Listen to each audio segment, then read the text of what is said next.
जय हिंद प्यारे बच्चों, वेलकम टू गुरून 4.0 रीलोडेड। आज हमारा 5th डे है और हम स्टार्ट करने जा रहे हैं न्यू टॉपिक के साथ, न्यू एनर्जी के साथ।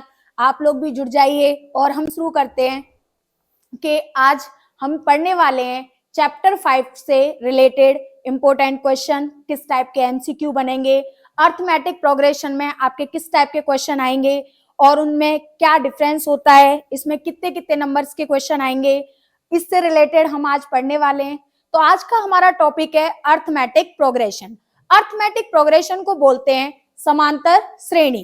अब अर्थमेटिक प्रोग्रेशन क्या होता है, अर्थमेटिक प्रोग्रेशन में किस टाइप की चीजें होती हैं, उसमें क्या क्या पद दे रखे होते हैं, उनके बारे में हम आपको जानकारी देते हैं। तो देखो बच्चों, आज हम पढ़ने वाले हैं एपी। एपी को हिंदी में बोलते हैं समांतर श्रेणी। तो देखो बच्चों, अगर समांतर श्रेणी जो श्रेणी होती है उसमें क्या होता है कि कोई भी श्रेणी है उसके बीच का अंतर अगर समान है तो वो श्रेणी क्या कहलाती है, समांतर श्रेणी कहलाती है। यानी कि किसी भी सीक्वेंस या सीरीज के अंदर अगर उनका अंतर समान हो किसी भी श्रेणी का, तो उस श्रेणी को हम बोलते हैं समांतर श्रेणी, जिसको हम इंग्लिश में बोलते हैं अर्थमेटिक प्रोग्रेशन। अब यहाँ पर हमें फर्स्ट क्वेश्चन में पूछा गया है कि progression with equal common difference. मैंने अभी जो आपको बताया वही चीज पूछी गई है कि ऐसी कोई सीरीज है जिसके अंदर डिफरेंस क्या है, इक्वल है, तो उस सीरीज को क्या कहते हैं। तो देखो बच्चों, फर्स्ट ऑप्शन दे रखा है ज्योमेट्रिक प्रोग्रेशन। तो देखो, ज्योमेट्रिक प्रोग्रेशन का मतलब होता है ज्यामितीय श्रेणी। वो श्रेणी होती है जिसके अंदर रेशियो क्या होता है, सेम होता है। रेशियो यानी कि उनका अनुपात समान हो, अनुपात समान हो, तो उस श्रेणी को हम बोलते हैं, क्या बोलते हैं, ज्योमेट्रिक प्रोग्रेशन, यानी कि ज्यामितीय श्रेणी। फिर सेकंड ऑप्शन दे रखा है नॉन ऑफ दीज, यानी कि इनमें से कोई नहीं। तो ऐसा तो है नहीं, कोई ना कोई तो आंसर होगा। आगे वाले ऑप्शन देखते हैं। नेक्स्ट ऑप्शन है अर्थमेटिक प्रोग्रेशन। तो बच्चों, मैंने अभी जस्ट बताया अर्थमेटिक प्रोग्रेशन क्या होता है, जिस श्रेणी के अंदर अंतर यदि समान हो तो उस श्रेणी को हम क्या बोलते हैं, अर्थमेटिक प्रोग्रेशन। क्वेश्चन में यही पूछा गया है, कॉमन डिफरेंस क्या होना चाहिए, इक्वल होना चाहिए। तो उसका ऑप्शन हमारा कौन सा करेक्ट हो जाएगा, थर्ड ऑप्शन। अब यहाँ पे फोर्थ ऑप्शन भी दे रखा है, उसके बारे में भी जानकारी ले लेते हैं, हार्मोनिक प्रोग्रेशन। तो बच्चों, हार्मोनिक प्रोग्रेशन क्या होता है, ऐसी श्रेणी या ऐसा प्रोग्रेशन जिसके अंदर एपी और जीपी का क्या होता है, मिक्सअप होता है। यानी कि ऐसी श्रेणी जिसमें समांतर श्रेणी और ज्यामितीय श्रेणी दोनों का मिक्स, यानी कि दोनों को मिलाकर कि जो श्रेणी बनती है उस श्रेणी को हम बोलते हैं हार्मोनिक श्रेणी। तो ये हमारा रॉन्ग ऑप्शन है। तो इस प्रकार हमारे फर्स्ट क्वेश्चन का सही आंसर होता है अर्थमेटिक प्रोग्रेशन, यानी ऐसी श्रेणी जिसके अंदर अंतर समान हो उस श्रेणी को बोलते हैं अर्थमेटिक प्रोग्रेशन। इसी सीक्वेंस में हम आगे बढ़ते हैं और अब देखते हैं क्वेश्चन नंबर सेकंड। तो बच्चों, क्वेश्चन नंबर सेकंड दे रखा है किसी एपी का सातवां पद, यानी कि आपको दे रखा है कि सातवां पद उसका 4 है और इसका सार्वंतर होता है -4, तो इसका पहला पद ज्ञात कीजिए। तो देखो बच्चों, इस क्वेश्चन को करने से पहले समांतर श्रेणी से रिलेटेड फॉर्मूले क्या होते हैं, उनकी बेसिक नॉलेज क्या होती है, वो ले लेते हैं। तो देखो, मैं आपको एक बेसिक चीज बताती हूँ कि एक कोई श्रेणी है, ये सीरीज दे रखी है हमें a n equals to a plus n-1 d। ये हमारा क्या होता है, ये हमारा होता है an, हमारा होता है nth टर्म, यानी कि हिंदी में बोलेंगे n-वा पद। जहां पर बच्चों a होता है हमारा पहला पद। पहला पद कैसे निकालेंगे, श्रेणी जहां से शुरू हो रही है उसका जो पहला पद होगा उसी को हम क्या बोलते हैं, a। d क्या होता है, d होता है हमारा सार्वांतर। सार्वांतर बोल दीजिए, या बच्चों common difference. Common difference d होता है हमारा कॉमन डिफरेंस। एंड n क्या है, n है हमारा नंबर, यानी कि कोई भी संख्या जिसने पद पर पूछ रही है, पदों की संख्या। यानी कि जिस टर्म पे पूछ रहा है उसको बोलेंगे हम पदों की संख्या। अब बच्चों देखो, एक तो हम nवां पद से निकाल सकते हैं कि छठे पद को क्या लिखेंगे, सातवें पद को क्या लिखेंगे, और एक इजी ट्रिक है कि हम दूसरे पद को लिख सकते हैं। जैसे अगर मुझे a को तो a लिखेंगे, a1 को लिखते हैं a, वैसे a2 को क्या लिख देंगे a प्लस डी, वैसे बच्चों a3 को क्या लिख देंगे a प्लस 2d। कैसे पता चल रहा है, देखो d तो कितनी है 2 है और a क्या है हमारा फर्स्ट है, फिर हमें a4 क्या हो जाएगा, a4 हो जाएगा हमारा a प्लस 3d। इस टाइप से अगर मुझे 100th टर्म को बताना हो, a 100 क्या हो जाएगा a प्लस 99d, यानी कि a के अंदर अगर 99 डिफरेंस को ऐड कर दिया जाए तो वो टर्म क्या बन जाएगा a 100। वैसे अगर मुझे a 99 निकालना हो तो a के अंदर अगर 98 डिफरेंस को ऐड कर दिया जाए तो उसे बोलेंगे a 99। तो अब हम अपने क्वेश्चन पे जाते हैं। हमारा क्वेश्चन दे रखा था the seventh term of N AP is 4, यानी कि एपी का सेवंथ टर्म 4 दे रखा है और कॉमन डिफरेंस दे रखा है कितना -4। तो d इक्वल्स टू गिवन है हमें -4, यहां करते हैं बच्चों, d इक्वल्स टू आपको गिवन है -4 एंड उसने क्वेश्चन में बोला है a7 इक्वल्स टू गिवन है हमें 4। तो देखो बच्चों मैंने अभी जस्ट बताया a7 को हम क्या लिख देंगे a plus 6d equals to कितना गिवन दे रखा है 4। तो पुट वैल्यू ऑफ d, यानी कि d बराबर -4 रखने पर, यानी ये जो समीकरण दे रखा है उस समीकरण में हम d की वैल्यू रखेंगे। तो d की वैल्यू रखेंगे तो ये होगा a plus 6 into -4 equals to 4। तो ये हो जाएगा a इक्वल्स टू a, इन दोनों का मल्टीप्लाई -24 इक्वल्स टू 4। तो ये हो जाएगा बच्चों 4 प्लस 24 और आपका आंसर आएगा a इक्वल्स टू 28। यानी कि हमसे क्वेश्चन में क्या पूछा था कि किसी एपी का सातवां पद ये दे रखा है तो इसका पहला पद क्या होगा। तो हमारा a क्या होता है, a होता है हमारा बच्चों पहला पद। तो a का मान कितना आया है 28। तो अब आप ऑप्शन में देखिए तो d is the correct answer, क्योंकि जो पहला पद निकल कर आ रहा है वो कितना आ रहा है a इक्वल्स टू 28। अब इसी सीरीज में हम क्वेश्चन नंबर नेक्स्ट की ओर बढ़ते हैं। तो क्वेश्चन नंबर नेक्स्ट दे रखा है आपको द वैल्यू ऑफ x, यानी कि हमें क्या निकालना है x की वैल्यू निकालनी है। क्वेश्चन में दे रखा है विच डैश डैश एंड डैश, यानी कि हमें कोई भी 3 पद दे रखे हैं जिनको जो हमारे किस में है एपी में है, यानी कि कोई भी 3 पद दे रखे हैं वो पद संख्या में हो सकते हैं, एल्जेब्रिक फॉर्म में हो सकते हैं, किसी में भी दे रखे हो। अगर उसमें उसने बोला है कि ये एपी में है तो उनका डिफरेंस क्या होगा समान होगा। तो हमें पूछा गया है कि x की वैल्यू क्या होगी। तो अगर कोई भी कंडीशन एपी है तो एपी का मतलब होता है a2 minus a1 equals to होता है a3 माइनस a2, यानी कि सीरीज के दूसरे पद में से पहले पद को घटाओ और तीसरे पद में से दूसरे पद को घटाओ तो जो अंतर है वो क्या आता है समान आता है। तो यहाँ पर हमें a1 की वैल्यू ये दे रखी है, a2 ये है एंड a3 ये है। तो जो जो मान है वो बच्चों हम पुट करेंगे। तो a2 की वैल्यू दे रखी है 6x minus 2 minus 8x plus 4 equals to a3 की वैल्यू गिवन है आपको 2x प्लस 7 माइनस a2 की वैल्यू गिवन है आपको 6x माइनस 2। ओके, अब सिंप्लीफाई करते हैं। 6x को सेम लिखेंगे, -2 को सेम, माइनस का मल्टीप्लाई 8x से किया माइनस के 8x, माइनस का मल्टीप्लाई 4 से किया माइनस के 4 equals to 2x plus 7, 6x का मल्टीप्लाई माइनस से किया माइनस के 6x प्लस 2। ओके बच्चों, 6x में से 8x गए तो बचा माइनस के 2x, -2 एंड -4 माइनस के 6 इक्वल्स टू 2x में से 6x गए माइनस के 4x एंड 7 और 2 ऐड हुए तो 9। अब हम क्या करेंगे बच्चों, इन पदों को एक तरफ ट्रांसफर कर देंगे, यानी कि 4x प्लस 9 को इधर लेके आएंगे, या हम कर सकते हैं 4x को इधर ले आइए और 6 को उधर। तो जब 4x इधर आएगा और 6 उधर जाएगा तो इनके क्या हो जाएंगे चिन्ह परिवर्तित हो जाएंगे। तो ये हो जाएगा माइनस के 2x पहले से था प्लस के 4x इक्वल्स टू 9 प्लस 6। अब जब इसमें से इसको घटाया तो ये वैल्यू कितनी निकल के आई, 2x इज इक्वल टू 9 और 6 15। जब डिवाइड किया तो यहां से आपकी x की वैल्यू निकल के आई 15/2। अब आप लोग देखिए और बताइए कौन सा ऑप्शन करेक्ट है। तो हम यहां जब देखेंगे तो 15/2 हमें ऑप्शन कौन सा दिख रहा है, option number 4 is correct answer. तो इसी सीक्वेंस में अब आगे बढ़ते हैं और देखते हैं क्वेश्चन नंबर 4।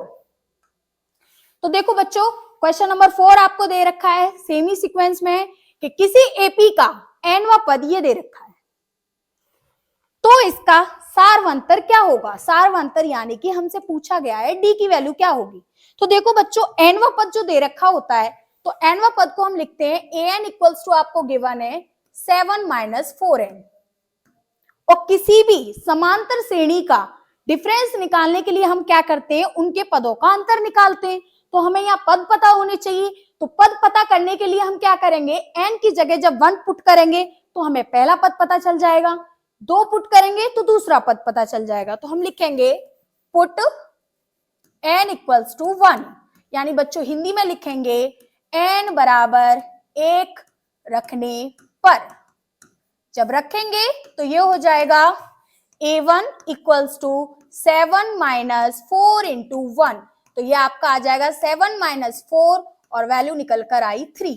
ओके, वैसे ही हम पुट n इक्वल्स टू 2, जब n बराबर 2 रखेंगे, n बराबर 2 रखने पर जब रखेंगे तो ये होगा बच्चों a2 इक्वल्स टू 7 - 4 इंटू 2। तो ये हो जाएगा 7 - 8 और ये वैल्यू निकल कर आएगी -1। अब बच्चों हम डिफरेंस के लिए क्या करते हैं, डिफरेंस यानी d बराबर होता है a2 - a1, यानी दूसरे पद में से पहले पद को घटाओ। तो हमारे पास a2 की वैल्यू है -1 -3, तो ये वैल्यू आ जाएगी -4। तो देखो बच्चों कौन सा ऑप्शन करेक्ट है, तो -4 दे रखा है ऑप्शन नंबर फर्स्ट। तो आपका option number first is correct answer. इसी सीक्वेंस में आगे बढ़ते हैं क्वेश्चन नंबर 5। तो 5th क्वेश्चन आपको बच्चों दे रखा है, पढ़िए। What is the 20th term from the end of the AP, यानी कि आपको 25th टर्म निकालना है एंड से। एंड यानी कि लास्ट से। एक तो होता है कि एपी में हम इधर से निकालते हैं और एक सीक्वेंस दे रखा होता है कि हमें पीछे से कौन सा टर्म निकालना है, 20th टर्म निकालना है। ठीक है बच्चों, तो 20th टर्म निकालने के लिए पीछे से तो हम लिखेंगे अंत से 20वां पद। अंत से 20वां पद यानी कि इंग्लिश में इसको बोलेंगे 20th term from the end of the AP, यानी एपी के अंत से 20वां पद। तो ये फॉर्मूला होता है A N equals to L minus A into D, ये होता है बच्चों। तो ये हो जाएगा। अब देखो सीक्वेंस हमें सीरीज ये दे रखी थी, डी निकालने के लिए हम क्या करेंगे बच्चों, डी निकालने के लिए हम करेंगे डी बराबर हो जाएगा हमारा, हमेशा ये निकालते हैं, अब यहाँ सीरीज उल्टी है तो हमारे पास d इक्वल्स टू हो जाएगा 8 - 3 और ये निकल के आएगा 5। d इक्वल्स टू 5 हो जाएगा, a इक्वल्स टू आपको दे रखा है 3, तो ये हो जाएगा 253 माइनस 3 इंटू 5। तो देखो बच्चों ये हो जाएगा 253 माइनस 15 और ये आ जाएगा 253 माइनस 15 करेंगे तो ये लेस करने पर आएगा 19 इंटू 5 और ये आ जाएगा आपके पास 9 5 जा 19 इंटू 5 करेंगे तो ये आएगा 9 5 जा 45, 4 कैरी, 4 1 जा 4 5 और ये 9 95 आएगा। जब 253 में से आप 95 को लेस करोगे तो ये निकल कर आएगा 8, और ये 4 में से 14 में से 9 गए 5 और 1, तो आपका आंसर आ जाएगा 158, यानी कि ये आपका होगा 158, यानी कि option C is your correct answer. कुछ नहीं करना बच्चों, फॉर्मूला होता है nth टर्म का, फॉर्मूला होता है अंत से यानी लास्ट से nth टर्म निकालने का फॉर्मूला होता है an equals to l minus n minus 1 into D. यहाँ पे -1 रिप्रेजेंट नहीं किया है, लिख देते हैं l minus n minus 1 into D. आपको पता ही है l की वैल्यू हमें 153 दे रखी थी, n की वैल्यू दे रखी है कितनी 20, तो डायरेक्टली हमने यहाँ लिख दिया है 19 माइनस 19 इंटू 5, दोनों का मल्टीप्लाई 95, 253 में से 95 को लेस किया और ये निकल कर आया 158। तो इसी सीक्वेंस में आगे बढ़ते हैं क्वेश्चन नंबर नेक्स्ट। तो नेक्स्ट क्वेश्चन दे रखा है बच्चों, the 11th term of AP, यानी कि इस एपी का हमें क्या निकालना है, 11th टर्म निकालना है और एक एपी गिवन है। तो देखो बच्चों हमें एपी गिवन है -5 अपॉन 2, 0 एंड 5 अपॉन 2, और इसका हमें कौन सा टर्म निकालना है, 11th टर्म निकालना है। 11th टर्म यानी कि 11वां पद, 11वां पद हमें क्या करना है, फाइंड करना है। तो देखो बच्चों a इक्वल्स टू दे रखा है हमें -5, d निकालने के लिए हम क्या करेंगे, या तो इसमें से ये लेस कर दो या इसमें से ये लेस कर दो, तो हम कुछ भी कर सकते हैं, 0 को घटाना इजी रहेगा, इसलिए 5/2 माइनस 0, तो आपकी d की वैल्यू निकल कर आई 5/2। अब बच्चों क्या पूछा है, 11th टर्म, तो क्या 11th टर्म को हम क्या लिखेंगे, a11 इक्वल्स टू, अभी जस्ट मैंने बताया था 11th टर्म को हम क्या लिख सकते हैं, a प्लस 10d, या आप nth टर्म वाले फॉर्मूले से निकाल सकते हैं, तो ये हो जाएगा a plus 10d equals to, a की वैल्यू क्या दे रखी है बच्चों, -5 प्लस 10 इंटू 5 अपॉन 2। देखो बच्चों 2 से काटा ये 5 टाइम, ये निकल कर आया -5 प्लस 5 जा 25, जब 25 में से 5 लेस किए तो a11 की वैल्यू निकल कर आई 20। तो देखिए बच्चों कौन सा ऑप्शन करेक्ट है, तो ऑप्शन डी इज हमारा, डी क्या है, करेक्ट आंसर है। इसी सीक्वेंस में आगे बढ़ते हैं क्वेश्चन नंबर 7 की ओर। ओके बच्चों, तो नेक्स्ट क्वेश्चन दे रखा है, if k, 2k minus 1 and 2k plus 1, यानी कि ये आपको पद दे रखे हैं, पहला दूसरा तीसरा, ये a1 है, ये a2 है एंड ये दे रखा है a3, are 3 consecutive term. Consecutive term का मतलब होता है बच्चों लगातार, यानी a1 a2 a3, मैंने यहाँ a1 a2 a3 लिखा है, अगर इसने कंटिन्यू बोला है तो उसको आप a4 a5 a6 भी ले सकते हैं, बट कंडीशन क्या होनी चाहिए कि वो टर्म कॉन्जुगेटिव है, यानी कि वो लगातार दे रखे हैं, ये चीज इसने बोली है क्वेश्चन में। तो क्वेश्चन में आगे दे रखा है conjugative terms of N AP the value of k, यानी कि हमें क्या निकालना है, k की वैल्यू निकालनी है। तो जब हमें कॉन्जुगेटिव टर्म दे रखे हैं तो आपको पता है कि दो लगातार पदों का अंतर क्या होता है, समान होता है, किसमें, एपी के अंदर। तो हम a2 minus a1 equals to आना चाहिए a3 माइनस a2। देखो बच्चों जब इसको सिंप्लीफाई करेंगे, a2 minus a1 equals to a3 minus a2। तो देखो बच्चों a2 की वैल्यू दे रखी है हमें 2k माइनस 1, माइनस करेंगे इसके अंदर से k, इक्वल आना चाहिए 2k plus 1 minus 2k minus 1। बच्चों जब इसको सिंप्लीफाई करेंगे तो 2k में से एक k गया तो यहाँ पे निकला k minus 1 equals to 2k plus 1 similar रहेगा, माइनस का मल्टीप्लाई इससे किया माइनस का 2k, माइनस का मल्टीप्लाई माइनस के 1 से किया प्लस का 1, 2k से 2k कैंसिल हो जाएगा, k माइनस 1 इक्वल्स टू 1 और 1 2, जब माइनस का 1 उधर ट्रांसफर करेंगे तो k इक्वल्स टू हो जाएगा 2 प्लस 1, और यहां से आपकी k की वैल्यू निकल के आएगी 2 प्लस 1 कितना होगा 3, तो यहां से आपकी वैल्यू हो जाएगी 3।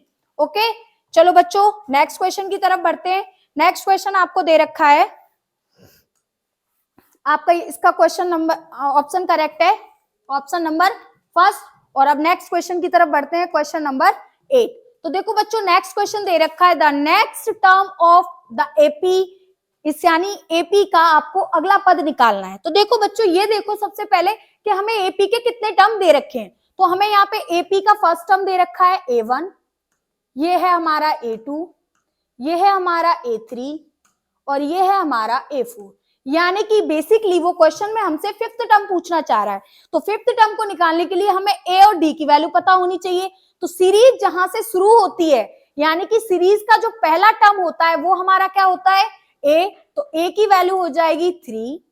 डी निकालने के लिए हम क्या करते हैं, A2 माइनस A1, यानी कि 1 में से हमें लेस करना है 3 को और डी की वैल्यू आ जाएगी -2।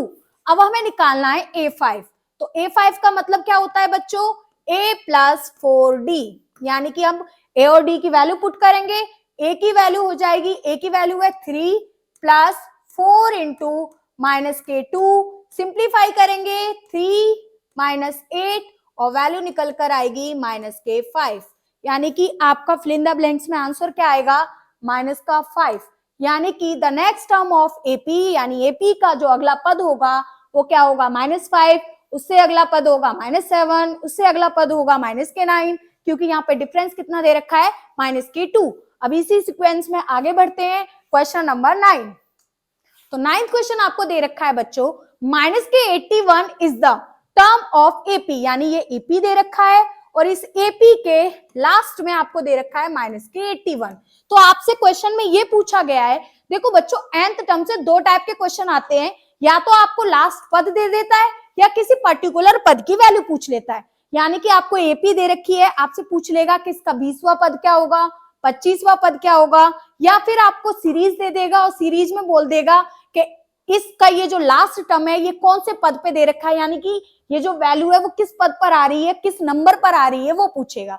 तो हम यहाँ पे ये सीरीज को देखेंगे, तो सीरीज जहां से शुरू होती है उसका पहला पद होता है ए। तो यहाँ पर बच्चों आपको ए की वैल्यू दे रखी है 21 एंड डी क्या हो जाएगा, डी हो जाएगा 18 में से 21 लेस किए 18 माइनस 21 और बच्चों आपकी वैल्यू निकल कर आई -3। और एन पद यानी कि एन वा पद जो दे रखा है वो दे रखा है -81। और हमें एन वा पदों की फॉर्मूला होता है एन वा पद बोल दो या nth टर्म बोल दो। nth टर्म का फॉर्मूला होता है हमारे पास an equals to a plus n minus 1 into D. an क्या दे रखा है, -81 इक्वल्स टू a की वैल्यू दे रखी है बच्चों 21 प्लस n क्या दे रखा है, n हमें निकालना है, सेम रहने देंगे, d की वैल्यू दे रखी है -3। ओके बच्चों, अब इसको सिंप्लीफाई करेंगे, जब 21 इधर जाएगा तो ये हो जाएगा -81 -21 बराबर n -1 और -3। जब हम इसको सिंप्लीफाई करेंगे, इन दोनों को ऐड किया तो 1 और 1 हो जाएगा 2 एंड 8 और -2 ऐड करने पे हो जाएगा 102 इक्वल्स टू n -1 और -3। अब देखो बच्चों हमें n की वैल्यू निकालनी है तो -3 का डिवाइड कर देंगे, तो ये हो जाएगा n -1 equals to -102 upon -3। Minus से माइनस कैंसिल, 3 से इसको कट किया, ये हो गया 3 3 जा 9, 3 4 जा 12। तो n -1 इक्वल्स टू वैल्यू निकल कर आई 34। जब -1 को उधर ट्रांसफर किया तो आपकी n की वैल्यू हो जाएगी 34 प्लस 1, यानी कि n इक्वल्स टू आ जाएगा 35। यानी कि जो 81 नंबर है, माइनस का 81 नंबर, वो इस सीक्वेंस सीरीज के कौन से टर्म पे आ रहा है, 35th टर्म पर आ रहा है। यानी कि nth टर्म इक्वल्स टू क्या आ गया, 35th। यानी n वा पद जो आपका निकल कर आया है वो कौन सा है, 35th टर्म है। ओके, इसी सीक्वेंस में आगे बढ़ते हैं क्वेश्चन नंबर 10 की ओर। तो बच्चों 10th क्वेश्चन आपको दे रखा है, फिल इन द ब्लैंक से रिलेटेड है पर इंपॉर्टेंट है, सम से रिलेटेड एक क्वेश्चन 100% आएगा, आप लोगों को साथ में प्रैक्टिस करनी है।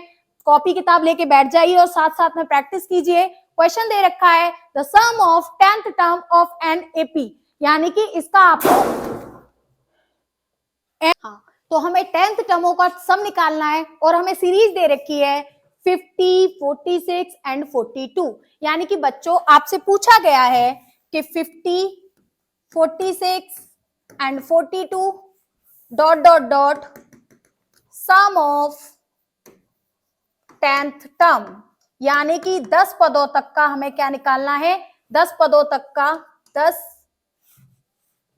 10 पदों का योगफल, यानी कि क्वेश्चन में आपसे ये पूछा गया है। ओके बच्चों, तो देखो योगफल का एक फॉर्मूला होता है, पर पहले हम ए और डी की वैल्यू निकालेंगे। तो देखो बच्चों यहाँ पे ए की वैल्यू दे रखी है, जहां से सीरीज शुरू होती है वो होता है हमारा ए, यानी ए दे रखा है 50, डी दे रखा है, डी निकालने के लिए सेकंड टर्म में से फर्स्ट टर्म को लेस कर दो, 46 माइनस 50, यानी कि वैल्यू निकल कर आई -4। एन टर्म दे रखा है आपको, एन बच्चों दे रखा है, कितने पदों तक का योगफल निकालना है, 10 पदों तक का, तो यह आ जाएगा 10। आपको निकालना है S10। तो देखो Sn का फॉर्मूला होता है n पदों का योगफल, यानी n पदों के योगफल का फॉर्मूला होता है बच्चों Sn बराबर n/2 2a plus n-1 into D, यानी कि ये आपका फॉर्मूला है, इसको याद कर लीजिएगा। ओके, अब जो फॉर्मूला दे रखा है उसके अंदर हम क्या करेंगे, वैल्यू पुट करेंगे। तो देखो बच्चों कितने पदों का योगफल पूछा है, 10 पदों का, तो इसको लिख देंगे S10 बराबर n का मान दे रखा है 10/2 को सेम लिखेंगे, 2 को सेम लिखो, a की वैल्यू कितनी दे रखी है बच्चों 50 प्लस n की वैल्यू दे रखी है 10 -1 इंटू डी की वैल्यू दे रखी है -4। अब बच्चों इसको बस क्या करना है, हमें सिंप्लीफाई करना है। 2 से इसको कट किया 5 टाइम, तो ये निकल कर आया S10 इक्वल्स टू, यहां से बच्चों बच्चा 5, ब्रैकेट के अंदर क्या आएगा 250 जा, यानी कि 50 का गुणा 2 से करेंगे तो ये हो जाएगा 100। 10 माइनस 1 होता है बच्चों 9, 9 गुणा -4 करने पर आएगा -36। जब 36 को 100 में से घटाएंगे तो ये आएगा 5, और 36 में से ये गए तो ये निकल के आया 4 और ये 64। तो अब 5 और 64 का मल्टीप्लाई करना है, यानी 5 इंटू 64। जब मल्टीप्लाई करेंगे तो 5 4 जा कितना होता है बच्चों 20, 0 2 कैरी, 5 6 जा कितना होता है 30, 30 और 2 ऐड करने पर हुआ 320। तो इस टाइप से आपकी S10 की, यानी कि इस सीरीज के 10 पदों का जब योग किया जाएगा तो उसका आंसर कितना होगा 320। तो इसी सीक्वेंस में आगे बढ़ते हैं नेक्स्ट क्वेश्चन की ओर। तो आपका नेक्स्ट क्वेश्चन नंबर 11 है इस टाइप से। तो क्वेश्चन नंबर 11 दे रखा है आपको बच्चों, बहुत इंपॉर्टेंट है ये क्वेश्चन, इससे रिलेटेड एक क्वेश्चन 100% आएगा आपके 2 नंबर में। तो आपको जो क्वेश्चन दे रखा है वो दे रखा है 3 के प्रथम 10 गुणजों का योगफल निकालना है, यानी कि 3 के प्रथम 10 गुणज। तो 3 के प्रथम 10 गुणज का मतलब है कि 3 की टेबल कहां से शुरू होती है, तो 3 की टेबल शुरू होती है आपके बच्चों 3, 6, 9 डॉट डॉट डॉट, कितने पदों तक निकालना है 10th टर्म तक, 10th पदों का योगफल आपको ये पूछा गया है बच्चों क्वेश्चन में। तो हम जब इसको सॉल्व करेंगे तो ये हो जाएगा a इक्वल्स टू दे रखा है 3 एंड d इक्वल्स टू दे रखा है बच्चों 6 माइनस 3 क्या हो जाएगा 3, n की वैल्यू दे रखी है कितनी 10। तो S10 equals to, Sn equals to होता है n/2 2a plus n-1 into D. तो सेम वैल्यू पुट करेंगे, जो लास्ट क्वेश्चन था उसी टाइप से ये क्वेश्चन है। तो n की वैल्यू जब हम पुट करेंगे तो यह आएगा 10/2 ब्रैकेट में 2 इंटू 3 प्लस 10-1 इंटू 3। जब बच्चों इसको सिंप्लीफाई करेंगे 2 से इसको कट किया 5 टाइम, तो यहां से 5 निकल के आया, 2 3 जा 6। अब देखो बच्चों 9 इंटू 3 करेंगे तो 9 इंटू 3 क्या हो जाएगा 27। तो ये आ जाएगा आपका S10 इक्वल्स टू, 5 को सेम रहने दो बच्चों, जब 27 और 3 को ऐड किया गया तो ये निकल के आया 33। मल्टीप्लाई करो 3 5 जा 15 1 कैरी 15 और 1 65। तो आपके 10 पदों का यानी कि 3 के गुर्जों के 10 पदों का प्रथम 10 पदों का योगफल जो निकल कर आएगा वो निकल के आएगा 165। तो इसी सीक्वेंस में आगे बढ़ते हैं क्वेश्चन नंबर 12 की ओर। तो क्वेश्चन नंबर आपको 12 दे रखा है बच्चों कि write the next two term of AP, यानी कि एपी के आपको नेक्स्ट टू टर्म निकालने हैं जिसके स्टार्टिंग के 4 टर्म ये दे रखे हैं। ये बच्चों आपका A1 है, ये आपका A2 है, ये दे रखा है A3 एंड ये दे रखा है A4।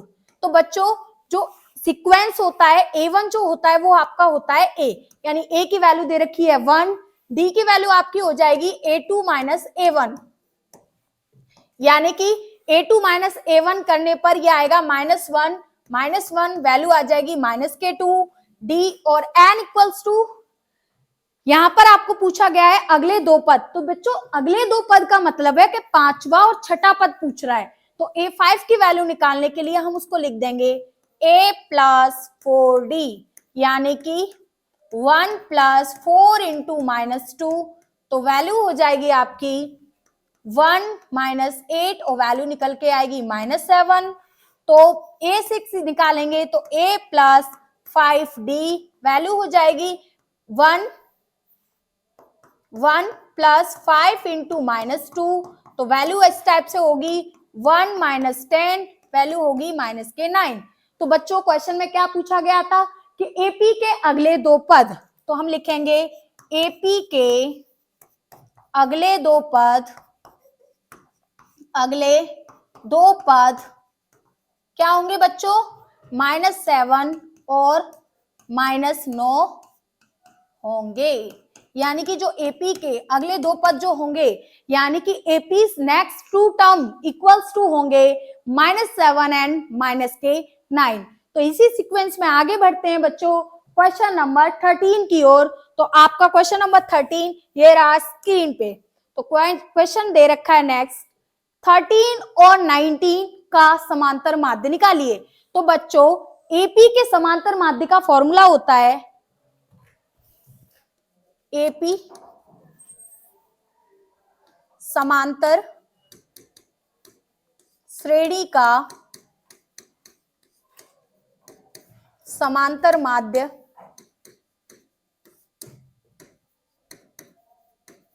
बराबर क्या होता है A प्लस B/2। यानी बच्चों ये फॉर्मूला होता है जो आपको याद रखना है कि एपी के अंदर समांतर माध्य बराबर होता है पहला पद प्लस दूसरा पद अपॉन 2। तो यहां पर हमें पहला पद यानी A की वैल्यू दे रखी है 13 एंड B की वैल्यू दे रखी है 19। तो अब हम क्या करेंगे, वैल्यू के अंदर पुट करेंगे। तो AM समांतर माध्य का मतलब बच्चों अर्थमेटिक मीन, यानी कि AM बराबर हो जाएगा A की वैल्यू है आपकी 13 प्लस 19 अपॉन 2।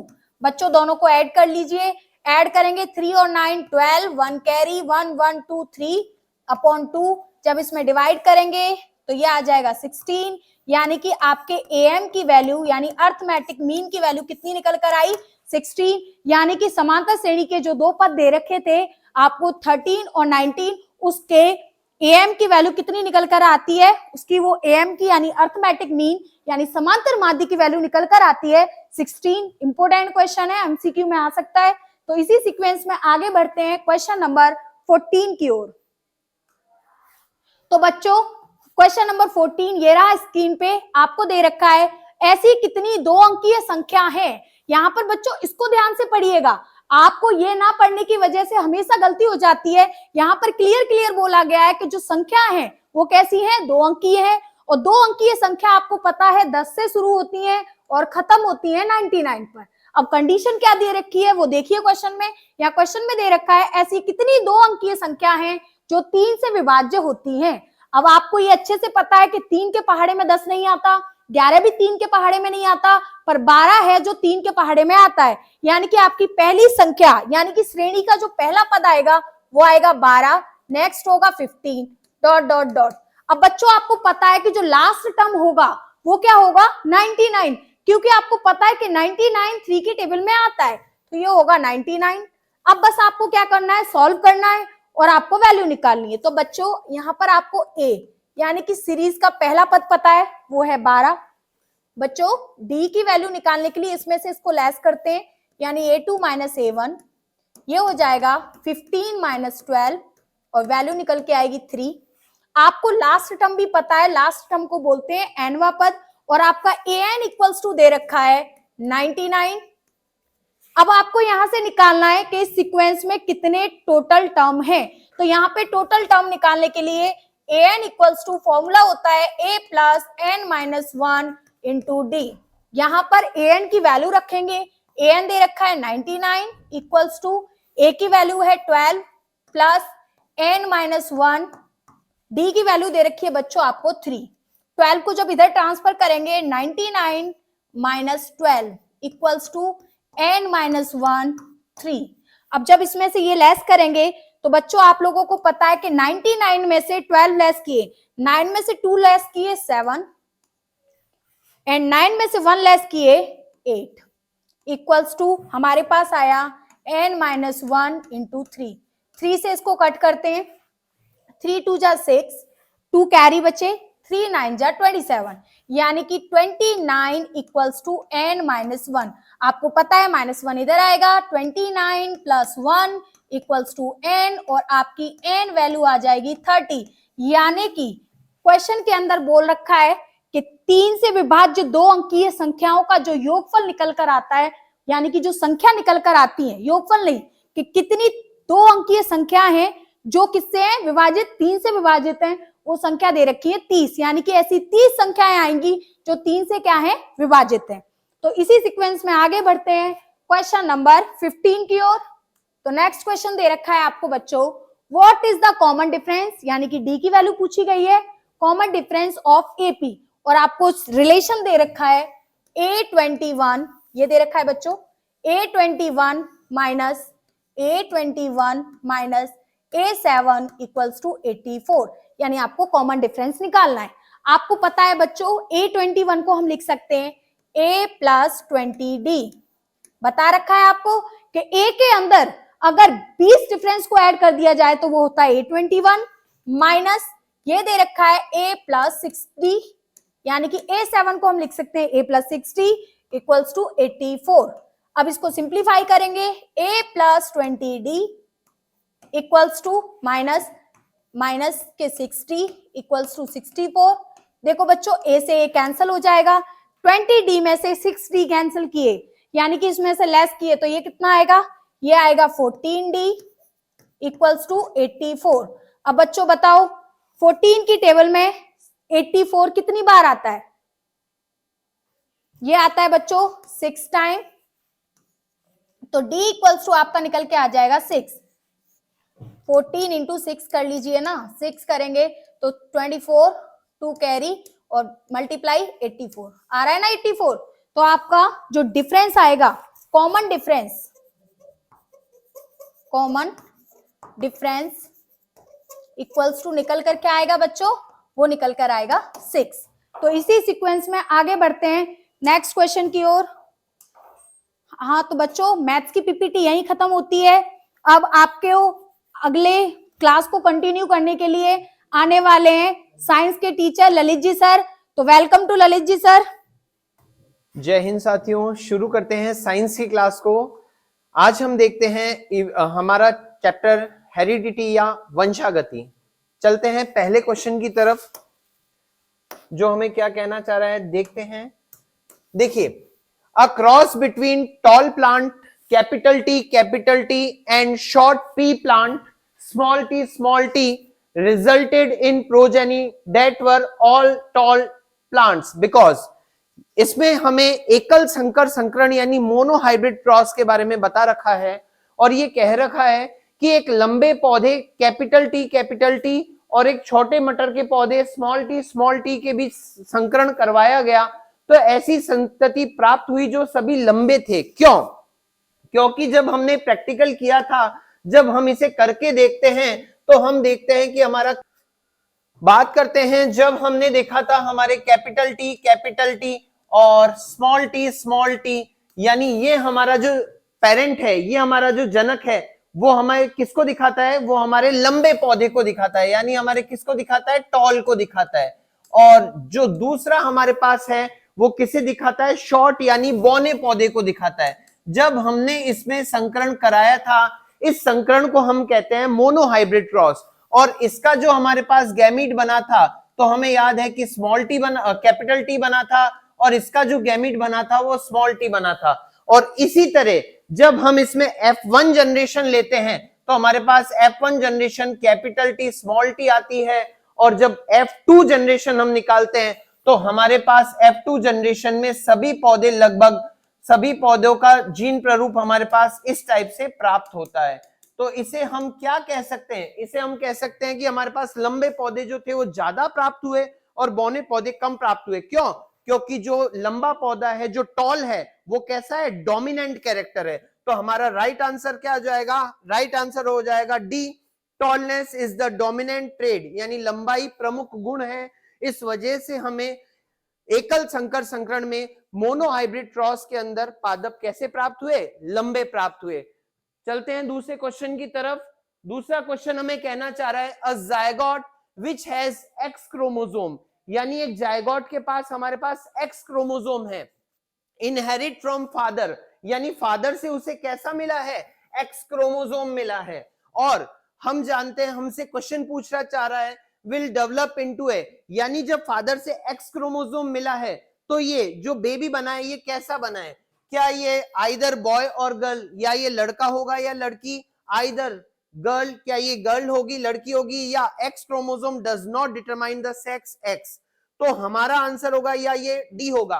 तो देखते हैं जब हम इसको कि जो फादर होता है वही क्या करता है? सेक्स डिटर्मिनेशन के लिए उसके पास क्रोमोसोम प्रेजेंट होते हैं जिसे हम सेक्स क्रोमोसोम कहते हैं, जो कि एक्स और वाई के फॉर्म में पाया जाता है। जबकि मदर के पास, यानी माता के पास, मदर के पास, माता के पास क्या पाए जाते हैं? दो क्रोमोसोम पाए जाते हैं, एक्स और एक्स। इसी तरह यानी सेक्स डिटर्मिनेशन यानी लिंग निर्धारण के लिए केवल और केवल पिता जिम्मेदार है, यानी फादर ही रिस्पॉन्सिबल है। और क्वेश्चन ये कहना चाह रहा है कि अगर एक्स क्रोमोसोम पिता से आ रहा है और माता से एक्स क्रोमोसोम आ रहा है तो ये एक्स एक्स की संतति बनेगी, और एक्स एक्स की जो संतति होती है वो गर्ल यानी लड़की होती है।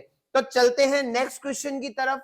हमारा नेक्स्ट क्वेश्चन जो कहना चाह रहा है the branch of biology related with heredity and variation, विज्ञान की वह शाखा जो हमें आनुवांशिकता और विभिन्नता से संबंधित होती है, इसको हम क्या कहते हैं? इसे हम लिविंगोलॉजी कहते हैं, या जेनेटिक्स कहते हैं, इवोल्यूशन या टेक्सोनॉमी कहते हैं। तो इस क्वेश्चन का राइट आंसर हो जाएगा जेनेटिक्स। विज्ञान की वह शाखा जो आनुवांशिक लक्षणों का निर्धारण करती है, उससे संबंधित उसमें अध्ययन किया जाता है, इसे जेनेटिक्स कहा जाता है। और हमने इस चैप्टर में पढ़ा था कि फादर ऑफ जेनेटिक्स हमारे पास कौन आए थे? ग्रेगर जॉन मेंडल आए थे। हमारे पास कौन आए थे? ग्रेगर जॉन मेंडल, जो कि हमारे पास कौन थे? ग्रेगर जॉन मेंडल, ये हमारे पास फादर ऑफ जेनेटिक्स थे। इन्होंने किसके ऊपर प्रयोग किया? इन्होंने प्रयोग किया मटर के ऊपर, जिसका वैज्ञानिक नाम हम जानते हैं पाइसम सेटाइवम, पाइसम सेटाइवम। ठीक है, चलिए नेक्स्ट क्वेश्चन की तरफ चलते हैं। नेक्स्ट क्वेश्चन हमें कहना चाह रहा है the number of pair of sex chromosome in the zygote of human, यानी मनुष्य के युग्मनज में जो जायगोट बनता है, जो युग्मनज बनता है, उसमें लिंग गुणसूत्रों के युग्मों की संख्या कितनी होती है? तो इस क्वेश्चन को हम जानते हैं, हमने सेक्स डिटर्मिनेशन यानी लिंग निर्धारण में देखा था कि हमने देखा था कुल कितने, कुल हमारे पास 23 जोड़ी गुणसूत्र होते हैं, यानी 23 pairs of chromosomes are present. यानी अगर हम टोटल में कहें तो हमारे पास 46 क्रोमोसोम टोटल प्रेजेंट होते हैं, लेकिन इन 23 में से 22 पेयर्स को हम क्या कहते हैं? ऑटोसोम। क्या कहते हैं? ऑटोसोम। ऑटोसोम यानी इन्हें अलिंग गुणसूत्र कहते हैं, अलिंग गुणसूत्र कहते हैं। जबकि जो हमारे पास एक पेयर होता है, जो हमारे पास एक पेयर होता है जिसे हम क्या कहते हैं? एलोसोम। एलोसोम यानी हम इसे लिंग गुणसूत्र कहते हैं, लिंग गुणसूत्र, जिसे हम क्या कहते हैं? नर के अंदर ये पाए जाते हैं एक्स वाई के रूप में, मादा में एक्स एक्स के रूप में। तो इस क्वेश्चन का राइट आंसर हो जाएगा कि मनुष्य के जायगोट में लिंग गुणसूत्रों के युग्म की संख्या कितनी होगी? केवल और केवल एक होगी। चलते हैं नेक्स्ट क्वेश्चन की तरफ। अगला क्वेश्चन कह रहा है फादर ऑफ जेनेटिक्स। अभी अभी हमने क्वेश्चन में देखा था कि father of genetics, father of human genetics आ जाए या फादर ऑफ जेनेटिक्स आ जाए, हमारा राइट आंसर हो जाएगा ग्रेगर मेंडल। इनका पूरा नाम था Gregor John Mendel, Gregor John Mendel. Gregor John Mendel ने पाइसम सेटाइवम के ऊपर यानी मटर के ऊपर, उद्यान मटर के ऊपर अपने प्रयोग किए और इस आधार पर आनुवंशिकता के 3 नियम दिए। यानी जेनेटिक्स के जो 3 लॉ हैं, ये तीनों लॉ ग्रेगर जॉन मेंडल ने दिए। इन्हीं के सम्मान में इन्हें फादर ऑफ जेनेटिक्स कहा जाता है। नेक्स्ट क्वेश्चन हमें कह रहा है in pea a pure tall plant capital T is cross with a short plant small T. देखिए क्वेश्चन में हमें कौन सा प्रयोग करवाया जा रहा है, मोनोहाइब्रिड क्रॉस। जब हम केवल एक लक्षण को लेकर, यानी इसे हिंदी में हम कहते हैं एकल संकर संकरण, जब केवल एक जोड़ी लक्षणों को लेकर प्रयोग किया जाता है तो उसे कहा जाता है एकल संकर संकरण। तो हमारे पास यहाँ कैपिटल टी को टॉल के रूप में लिया गया है और इसका क्रॉस करवाया जा रहा है स्मॉल टी यानी बोने के साथ, यानी शॉर्ट ड्राफ्ट के साथ। इसके बाद तो हमें पूछा जा रहा है प्योर टॉल और प्योर शॉर्ट के बीच में रेशो पूछा जा रहा है F2 जनरेशन में। हम जानते हैं ये हमारे पास पेरेंट है और ये पेरेंट का जब गैमीट बनेगा तो ये गैमीट कैपिटल टी, इसका गैमीट स्मॉल टी बनेगा और जब ये कैपिटल टी स्मॉल टी बना मिलकर F1 जनरेशन बनाएंगे तो F1 जनरेशन का हमारे पास जो रेशियो आएगा कैपिटल टी और स्मॉल टी आएगा। जब F1 जनरेशन में हम क्रॉस सेल पॉलिनेशन करेंगे, जब F1 जनरेशन में हम सेल पॉलिनेशन करेंगे तो हमारे पास कुछ इस तरह से ये आएगा। ये मेल का साइन, यहां पे हमने फीमेल का sign, capital T.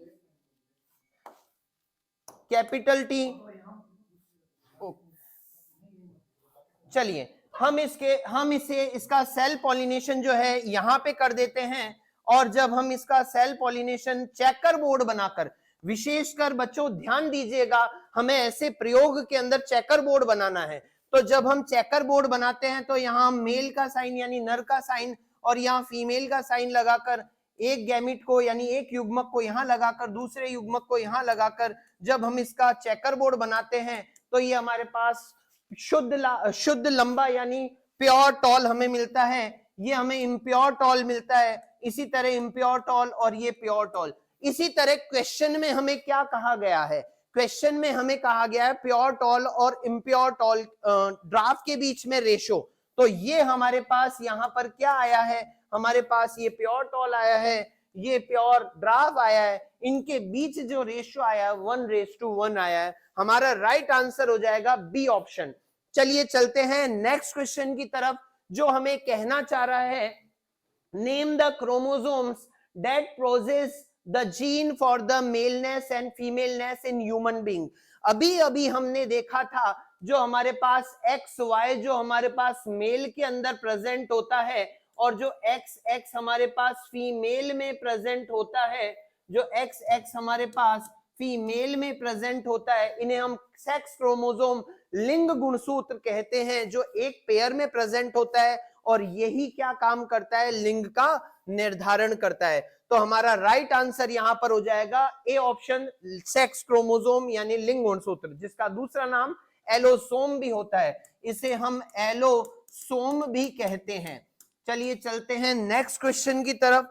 Next question कहता है exchange of genetic material takes place. तो देखिए आनुवंशिक पदार्थ का आदान प्रदान कहां होता है।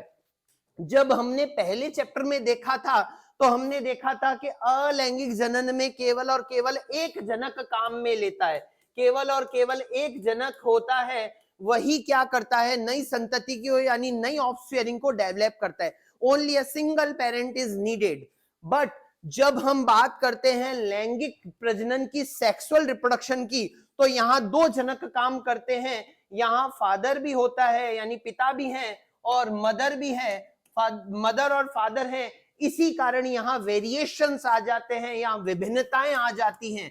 यहाँ विभिन्नताएं आ जाती हैं, और ये विभिन्नताएं किसके कारण आई? सेक्सुअल रिप्रोडक्शन यानी लैंगिक जनन के कारण। आनुवांशिक पदार्थ का आदान प्रदान हुआ है, जिसके कारण हमारे पास वेरिएशंस आती है, जो आगे जाकर इवोल्यूशन करती है, जिससे नई जाति धीरे धीरे बनती है। राइट आंसर हमारा हो जाएगा सेक्सुअल रिप्रोडक्शन। नेक्स्ट क्वेश्चन की तरफ चलते हैं, जो कहना चाह रहा है अ trade in organism in influence by. तो जीन में एक गुण किससे प्रभावित होता है? क्या जब हम देखते हैं जब संतति का जन्म होता है तो आधे लक्षण माता से आते हैं, आधे लक्षण पिता से आते हैं, और इसी कारण जो जायगोट होता है, जो हमारे पास एम्ब्रियो है, उसके अंदर दोनों का इक्वल क्वांटिटी में योगदान होता है। हम कह सकते हैं हमारा राइट आंसर हो जाएगा both paternal and maternal DNA, यानी पैतृक डीएनए और मैटरनल यानी मातृ डीएनए जो है, दोनों मिलकर युग्मनज में आते हैं, यानी हमारे एम्ब्रियो में आते हैं। नेक्स्ट क्वेश्चन को हम देखते हैं, फिनोटाइप रेशियो इन मोनोहाइब्रिड क्रॉस। अभी अभी हमने देखा कि जब एक जोड़ी विपर्यासी लक्षणों वाले, हम क्या बात करते हैं मोनोहाइब्रिड क्रॉस में? इसे हम कहते हैं एकल संकर संकरण। एकल संकर संकरण, एकल संकर संकरण में जब हम बात करते हैं एकल संकर संकरण,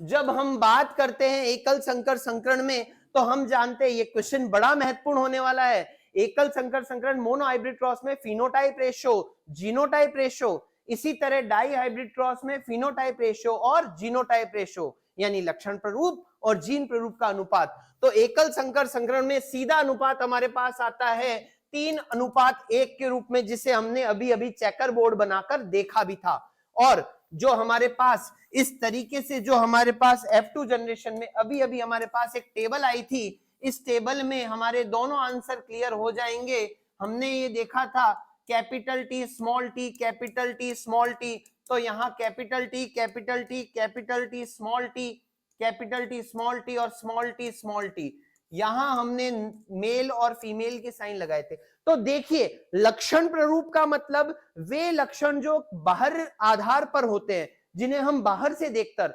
एक्सटर्नली उनको विजिबल कर हम उसका रिजल्ट लेते हैं। तो इसके अंदर हमारे पास 3 तो लंबे, 3 पादप हमारे पास कैसे प्राप्त हो रहे हैं? लंबे प्राप्त हो रहे हैं। यानी हम कहें कि 3 हमारे पास टॉल प्लांट्स है और एक प्लांट हमारे पास कौन सा है? शॉर्ट है। और शॉर्ट यानी हम इसे कह रहे हैं बौना पादप है। तो यहां पे हमारे अनुपात 1 2 3, ये तीनों लंबे, जबकि ये कैसा है? बौना।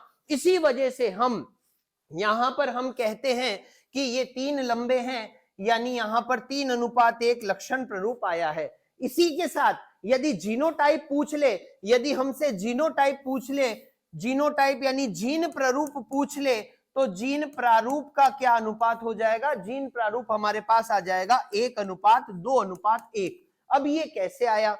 तो ये जो हमारे पास प्राप्त हो, ये जो हमारे पास आया है, ये हमारे पास प्योर टॉल है, ये हमारे पास प्योर टॉल है। ये 2 हमारे पास इम्प्योर टॉल है, ये 2 हमारे पास इम्प्योर टॉल है। इसी तरह ये प्योर शॉर्ट है, यानी शुद्ध बौना है। शुद्ध बौना हमारे पास 1 है। तो जीन प्रारूप क्या आया, जिसे हम जीनोटाइप कहते हैं? 1:2:1। इस क्वेश्चन का राइट आंसर तो 3:1 है। चलिए नेक्स्ट क्वेश्चन पे देखिए। अभी अभी हमने पहले वाली स्लाइड में देखा था जीन प्रारूप क्या आएगा, और ये पूछ लिया गया है। तो जीन प्रारूप मोनोहाइब्रिड क्रॉस में जीन प्रारूप क्या आया है? अभी अभी हमने देखा 1:2:1, जिसे अभी अभी हमने पहले वाली स्लाइड में यहां पे अभी अभी हमने क्लियर समझा है। चलिए नेक्स्ट क्वेश्चन की तरफ चलते हैं। Phenotype ratio in dihybrid cross. तो फिनोटाइपिक, अब यहां डाई हाइब्रिड क्रॉस पूछा गया है। डाई हाइब्रिड क्रॉस यानी जब हम 2 लक्षणों को लेकर उनके साथ प्रयोग करते हैं, जैसा कि मेंडल ने किया था। मेंडल ने पीले गोल और हरे जुर्रेदार के साथ किया था। Capital Y capital Y capital R, इनका क्रॉस करवाया था स्मॉल वाई स्मॉल आर के साथ। तो हमें पता है कि इसके अंदर हमारे पास लक्षण प्ररूप जो आता है वो 9:3:3:1 के रूप में आता है। अब ये किस तरीके से आया, इसे हम देखते हैं जरा। जब हम इस पेरेंट्स के, यानी जब हम इस जनक के युग्मक बनाते हैं, तो हमारे पास युग्मक कैपिटल Y और कैपिटल R बनता है। जब हम इसका युग्मक बनाते हैं तो हमारे पास स्मॉल y स्मॉल r बनता है। लेकिन यहां जब F1 जनरेशन आती है तो F1 जनरेशन में हमारे पास ये वाला प्राप्त होता है। जब हम इसका सेल्फ करवाते हैं, सेल्फ पॉलिनेशन, तो हमारे पास 4 प्रकार के युग्मक बनते हैं और इन 4 प्रकार के युग्मकों से ही हमारा आंसर आता है। तो इसके अंदर हमारे पास जब हम इसका चेकर बोर्ड बनाते हैं तो हमारे पास चेकर बोर्ड से फाइनली इसका आंसर आता है 9:3:3:1। ये इसका जीनोटाइप, ये इसका फिनोटाइप है। फिनोटाइप यानी लक्षण प्रारूप। प्रश्न में यह भी पूछा जा सकता है कि इसका जीन प्रारूप क्या आएगा।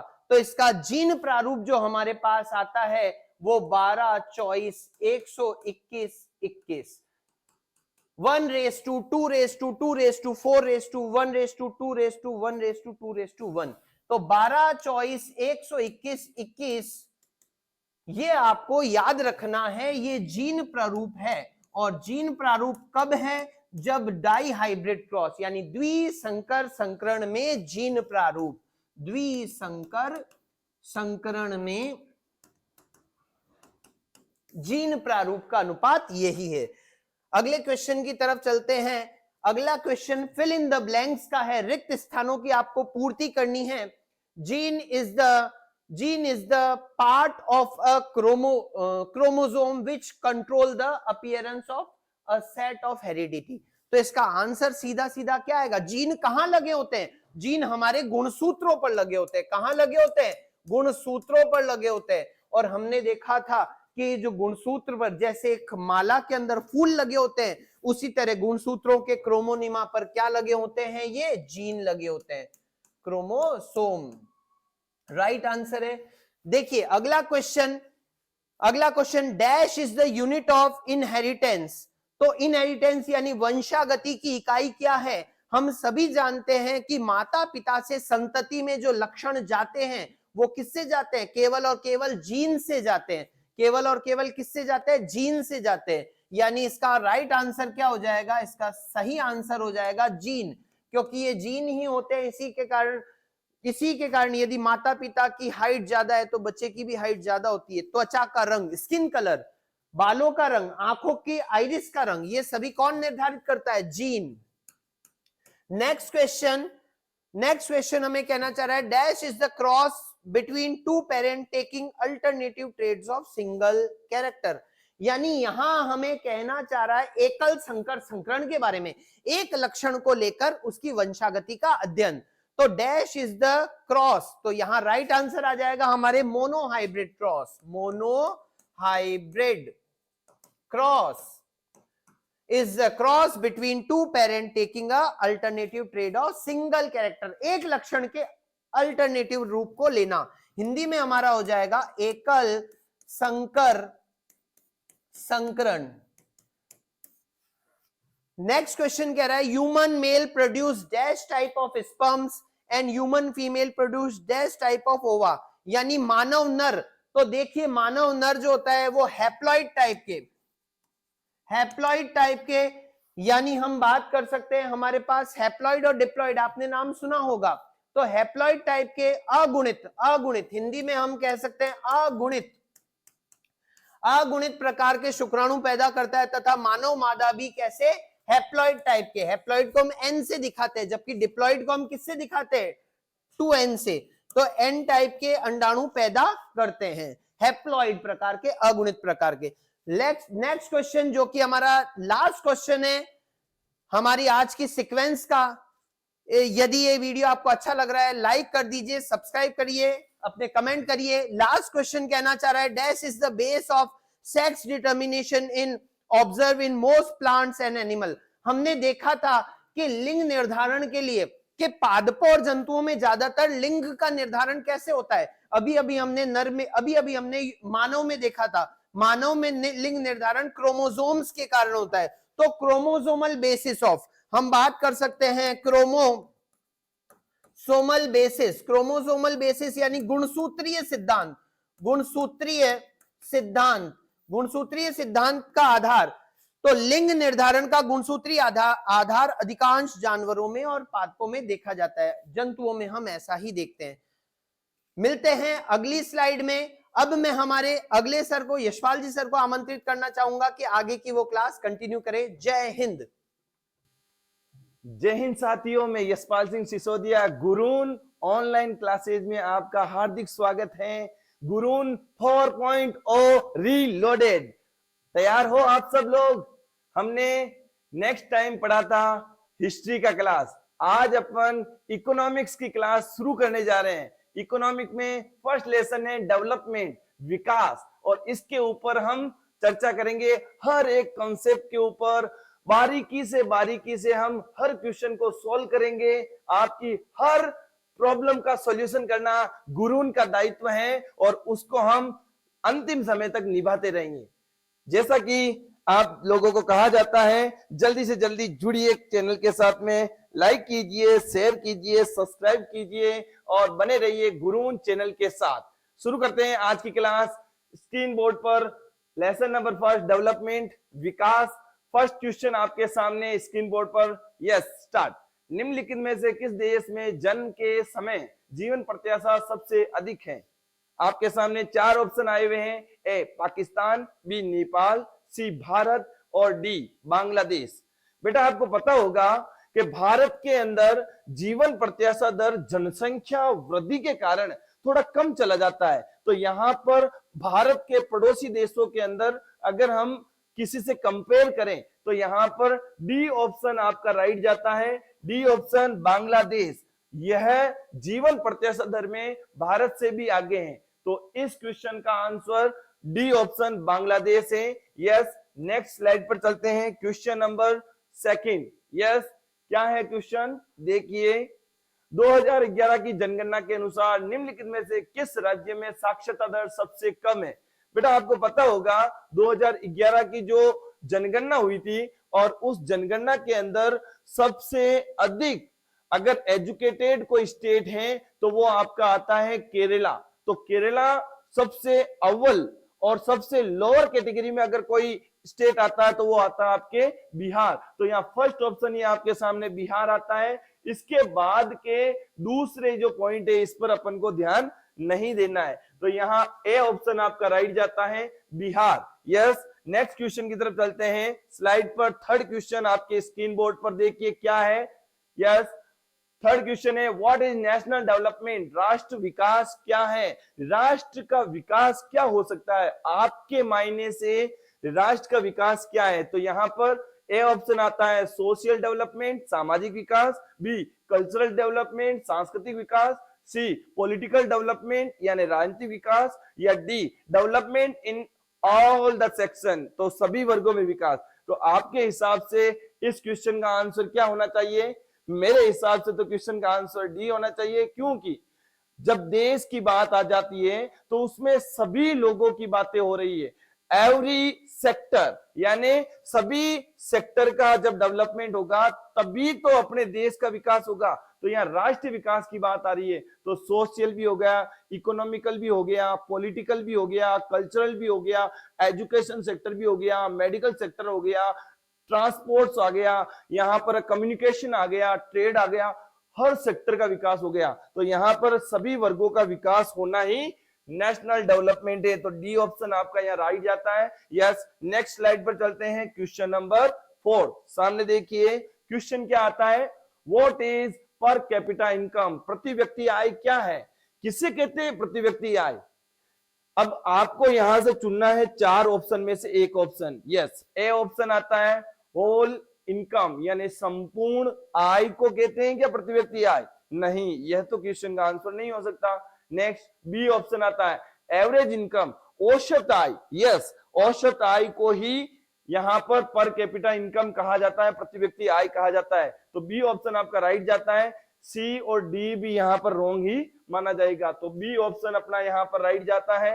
यस, नेक्स्ट यहां पर आपका फिफ्थ क्वेश्चन जो है वो आपके स्क्रीन बोर्ड पर, स्लाइड पर देखिए क्या है क्वेश्चन।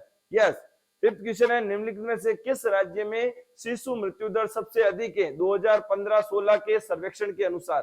तो आपको ये दिमाग लगाना है कि आपके हिसाब से ऐसा कौन सा स्टेट है जहां पर बच्चों की मृत्यु सबसे अधिक हो रही है। ऐसा कौन सा स्टेट है जहां पर बच्चों की कम आयु में ही मृत्यु हो जाती है। आपके स्क्रीन बोर्ड पर 4 ऑप्शन है, इसमें ए केरला, बी जम्मू कश्मीर, सी हरियाणा और डी बिहार।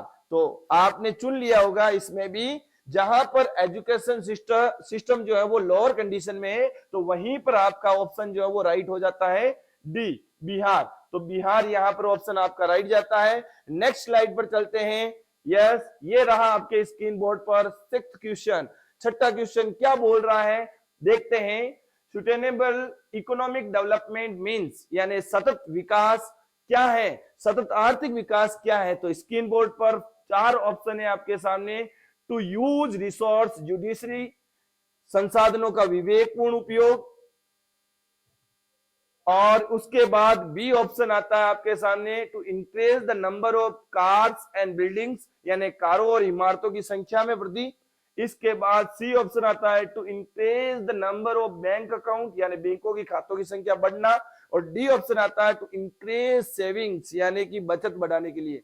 सतत विकास का मतलब ये होता है हमें हर संसाधन की रिक्वायरमेंट पूरी हो जाना, हमारे को जो भी रिक्वायरमेंट है वो रिक्वायरमेंट पूरी हो जाए और उससे एनवायरनमेंट पर कोई भी प्रकार का गलत इफेक्ट ना पड़े। तो ऐसे विकास को हम कह सकते हैं सतत विकास। तो यहां पर पहला ही ऑप्शन आपके सामने ए आता है, टू यूज रिसोर्स जुडिशली, यानी कि संसाधनों का विवेकपूर्ण ढंग से उपयोग। तो ये ए ऑप्शन आपका राइट जाता है। नेक्स्ट स्लाइड पर चलते हैं। क्वेश्चन नंबर 7 आपके स्क्रीन बोर्ड पर ये रहा।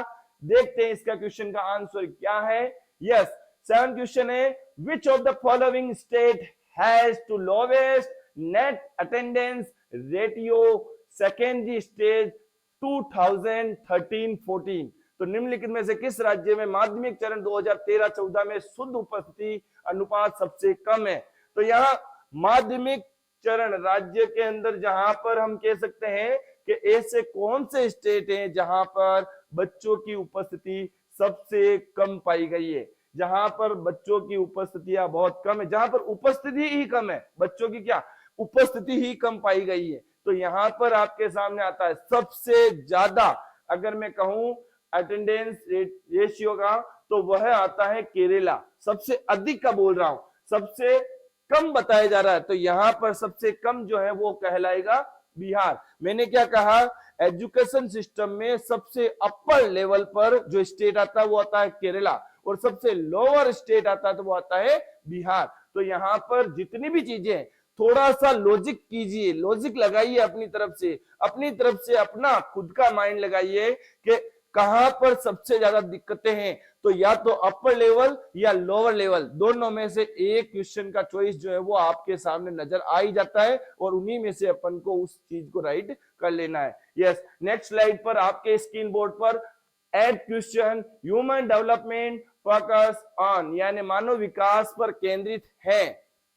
मानव विकास पर क्या केंद्रित होता है, मानव विकास क्या होता है। तो यहां पर ए ऑप्शन आता है, will be of the people, लोगों की भलाई, या फिर बाद में ये 3 ऑप्शन। तो यहां पर पहला ही नंबर ऑप्शन आपका राइट चला गया है, तो अपन को दूसरा कोई ऑप्शन चुनने की जरूरत ही नहीं है। नहीं तो आप पढ़ तो सकते ही हो, मानव विकास का केंद्र क्या है, लोगों की भलाई। हाँ, मानव विकास का मेन जो फोकस होता है, सेंट्रल जो पॉइंट होता है वो होता है लोगों की भलाई होना, यानी कि जनता की भलाई में ही हमारी भलाई है। तो मानव की भलाई होना यह इसका केंद्रित भाग है।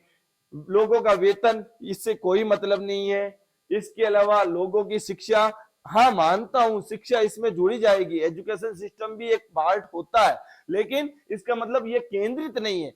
बिना शिक्षा के भी कार्य होता तो है, तो यहाँ पर केंद्रित बात नहीं है। यहाँ पर आती है सिक्योरिटी, लोगों की सुरक्षा। हाँ, सुरक्षा होनी चाहिए, सेफ्टी, सिक्योरिटी, प्रोटेक्शन होना चाहिए, लेकिन इसका मतलब ये नहीं है कि आप यहाँ पर भलाई को भूल जाएं। तो लोगों की भलाई में ही सबकी भलाई है। तो यहाँ फर्स्ट ऑप्शन जो है वो आपका राइट जाता है।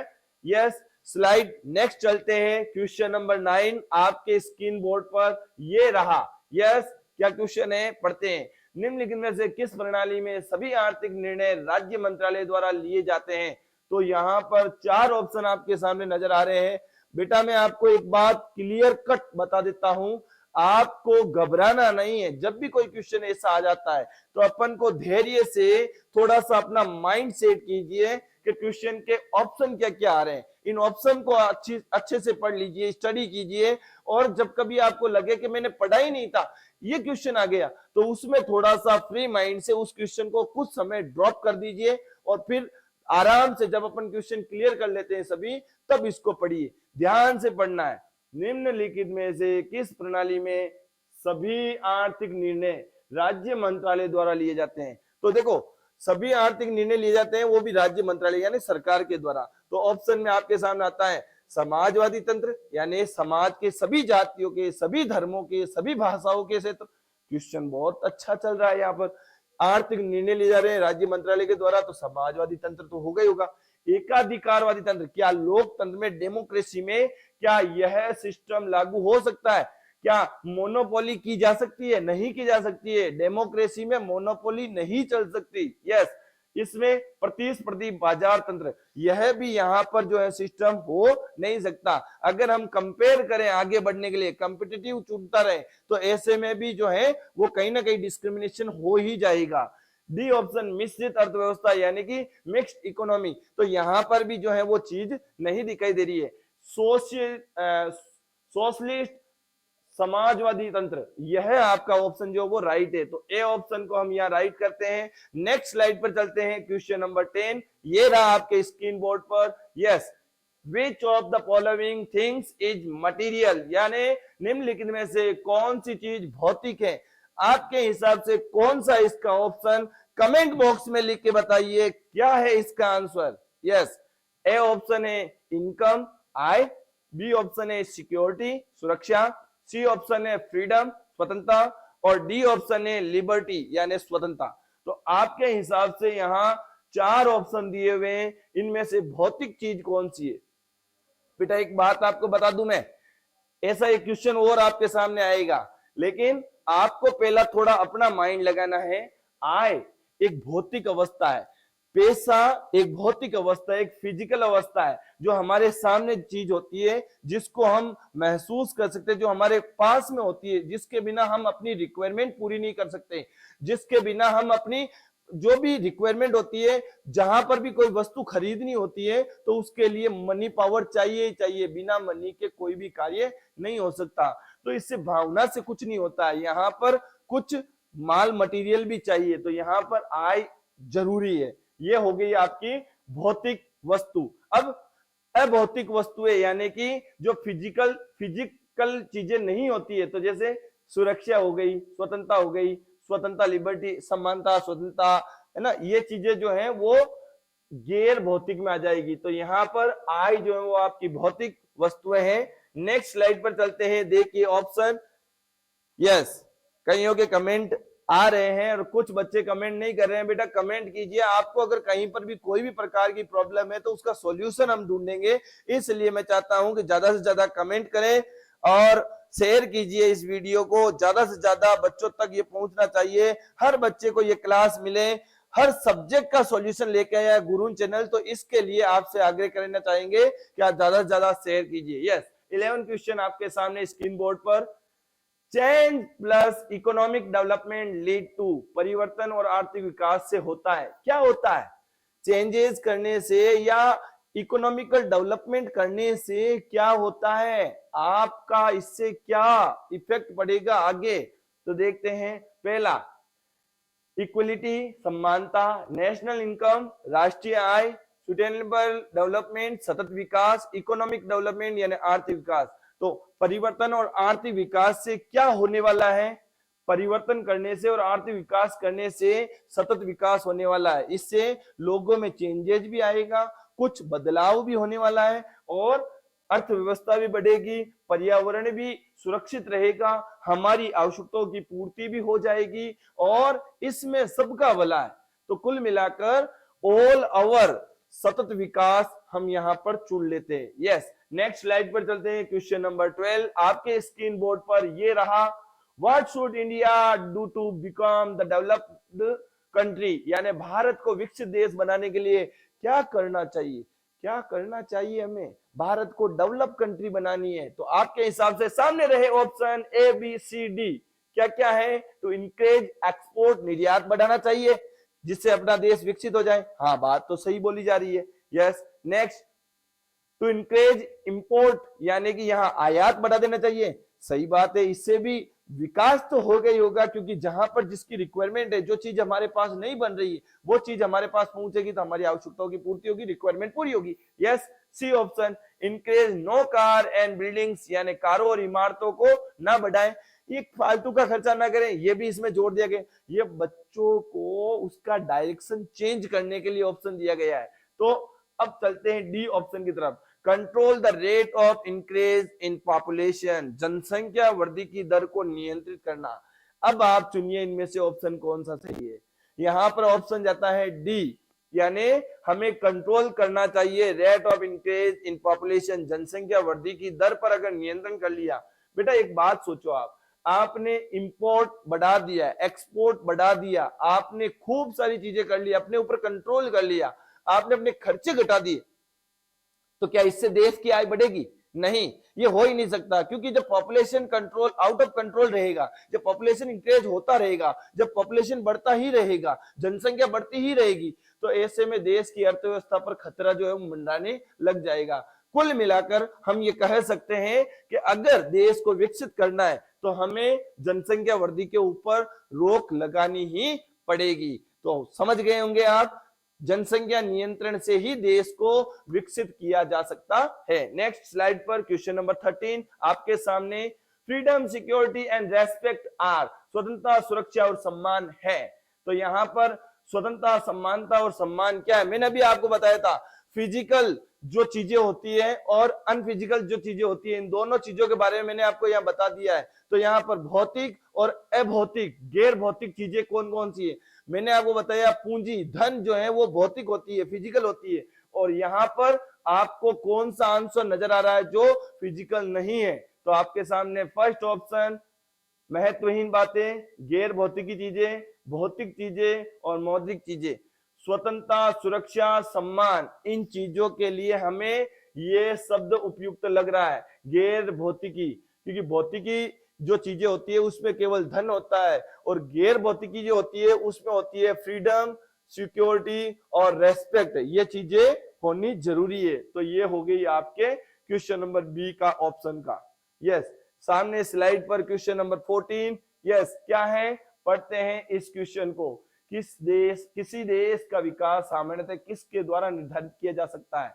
किसी देश का विकास हो रहा है तो हम उस चीज को कैसे उसका रेशियो निकालेंगे कि इस देश का विकास हो रहा है? तो ऐसी कौन सी चीज है जिससे हमें लगे कि इस देश का विकास हो रहा है? तो सामने देखिए, पहला ऑप्शन, इसका औसत साक्षरता दर देखेंगे, सही बात है। अपने लोगों की स्वास्थ्य स्थिति देखेंगे, एकदम राइट बात है। इसकी प्रति व्यक्ति आय देखेंगे, एकदम 100% राइट है। इसके बाद ऑल द अबव, यानी कि उपयुक्त सभी। तो यहाँ पर तीनों ऑप्शन राइट जा रहे हैं, तो यहाँ डी ऑप्शन जो है वो राइट माना जाएगा। यस, स्लाइड पर 15 क्वेश्चन आपके सामने स्क्रीन बोर्ड पर ये रहा।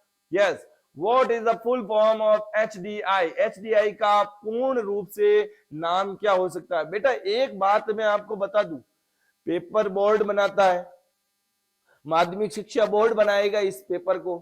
तो माध्यमिक शिक्षा बोर्ड जब पेपर बनाता है तो उसमें हिंदी और इंग्लिश मीडियम दोनों का पेपर साथ में आता है, जैसा कि हमने यहाँ पर आपकी स्लाइड पर क्वेश्चन जमाए हुए। और इन क्वेश्चनों में से यहाँ इंग्लिश मीडियम वाले बच्चे तो पहचान लेंगे, लेकिन हिंदी मीडियम वालों के कंफ्यूजन हो सकती है।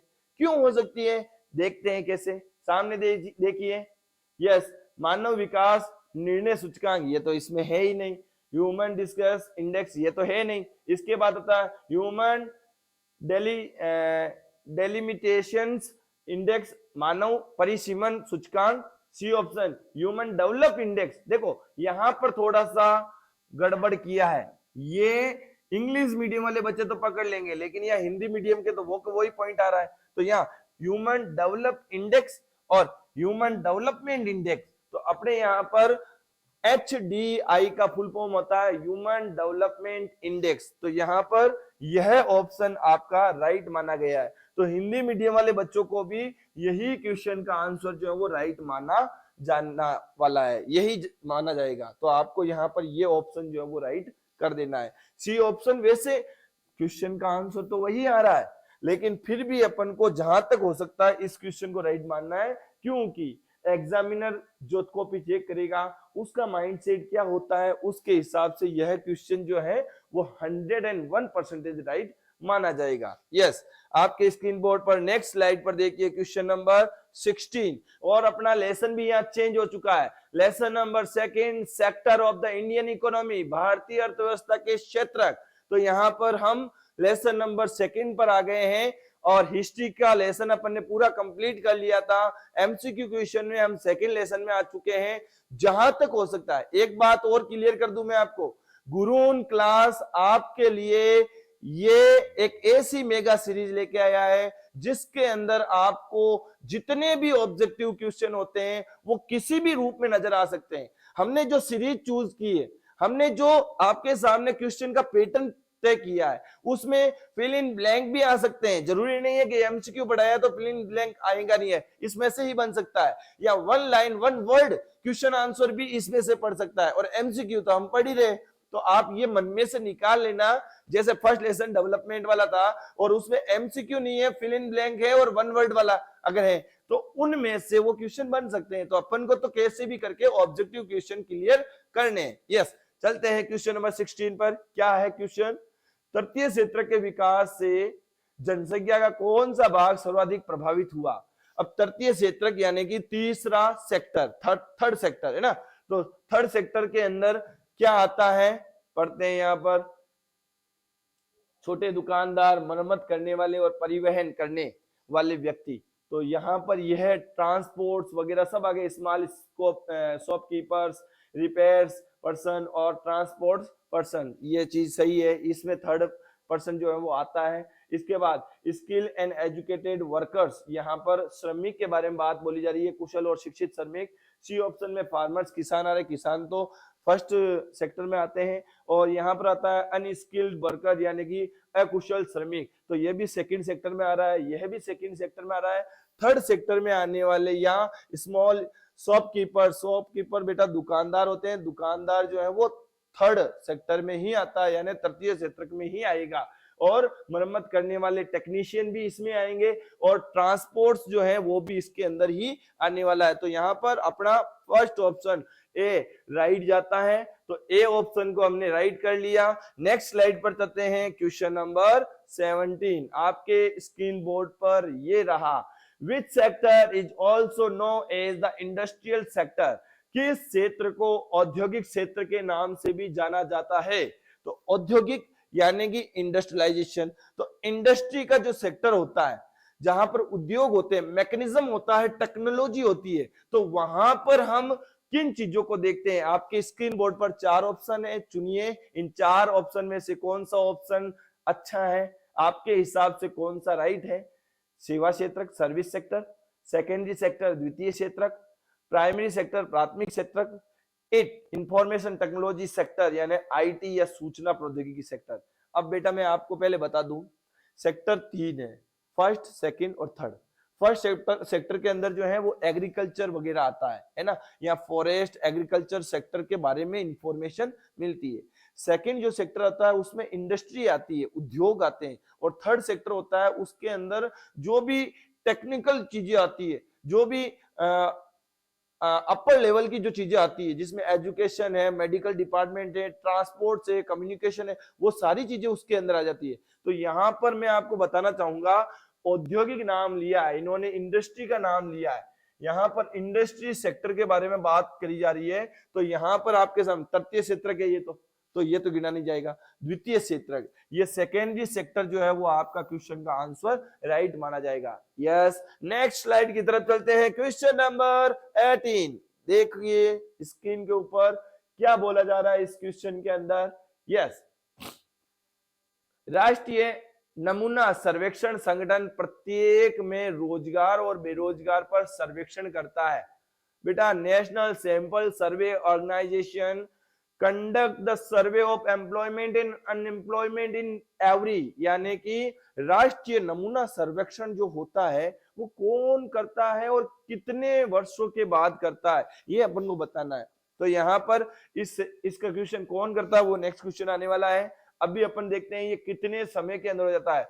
ए 6 ईयर 6 साल, बी 5 ईयर 5 साल, सी 10 ईयर 10 साल और डी 7 ईयर 7 साल। तो यहाँ पर अपना ऑप्शन जाता है बी 5 ईयर। 5 सालों में एक बार राष्ट्रीय स्तर पर सर्वे हो जाता है, नेशनल लेवल पर सर्वे कर लिया जाता है और उसका मेन उद्देश्य ये होता है कि हमारे देश के अंदर कितने लोग रोजगार लिए हुए हैं और कितने लोग हैं जो बेरोजगार ही इधर उधर घूम रहे हैं। तो इन चीजों का सर्वे करने के लिए केंद्रीय सांख्यिकी विभाग बनाया हुआ है, जो नेक्स्ट अभी क्वेश्चन आएगा। स्लाइड करते हैं 19 नंबर क्वेश्चन, नेक्स्ट स्लाइड पर देखिए।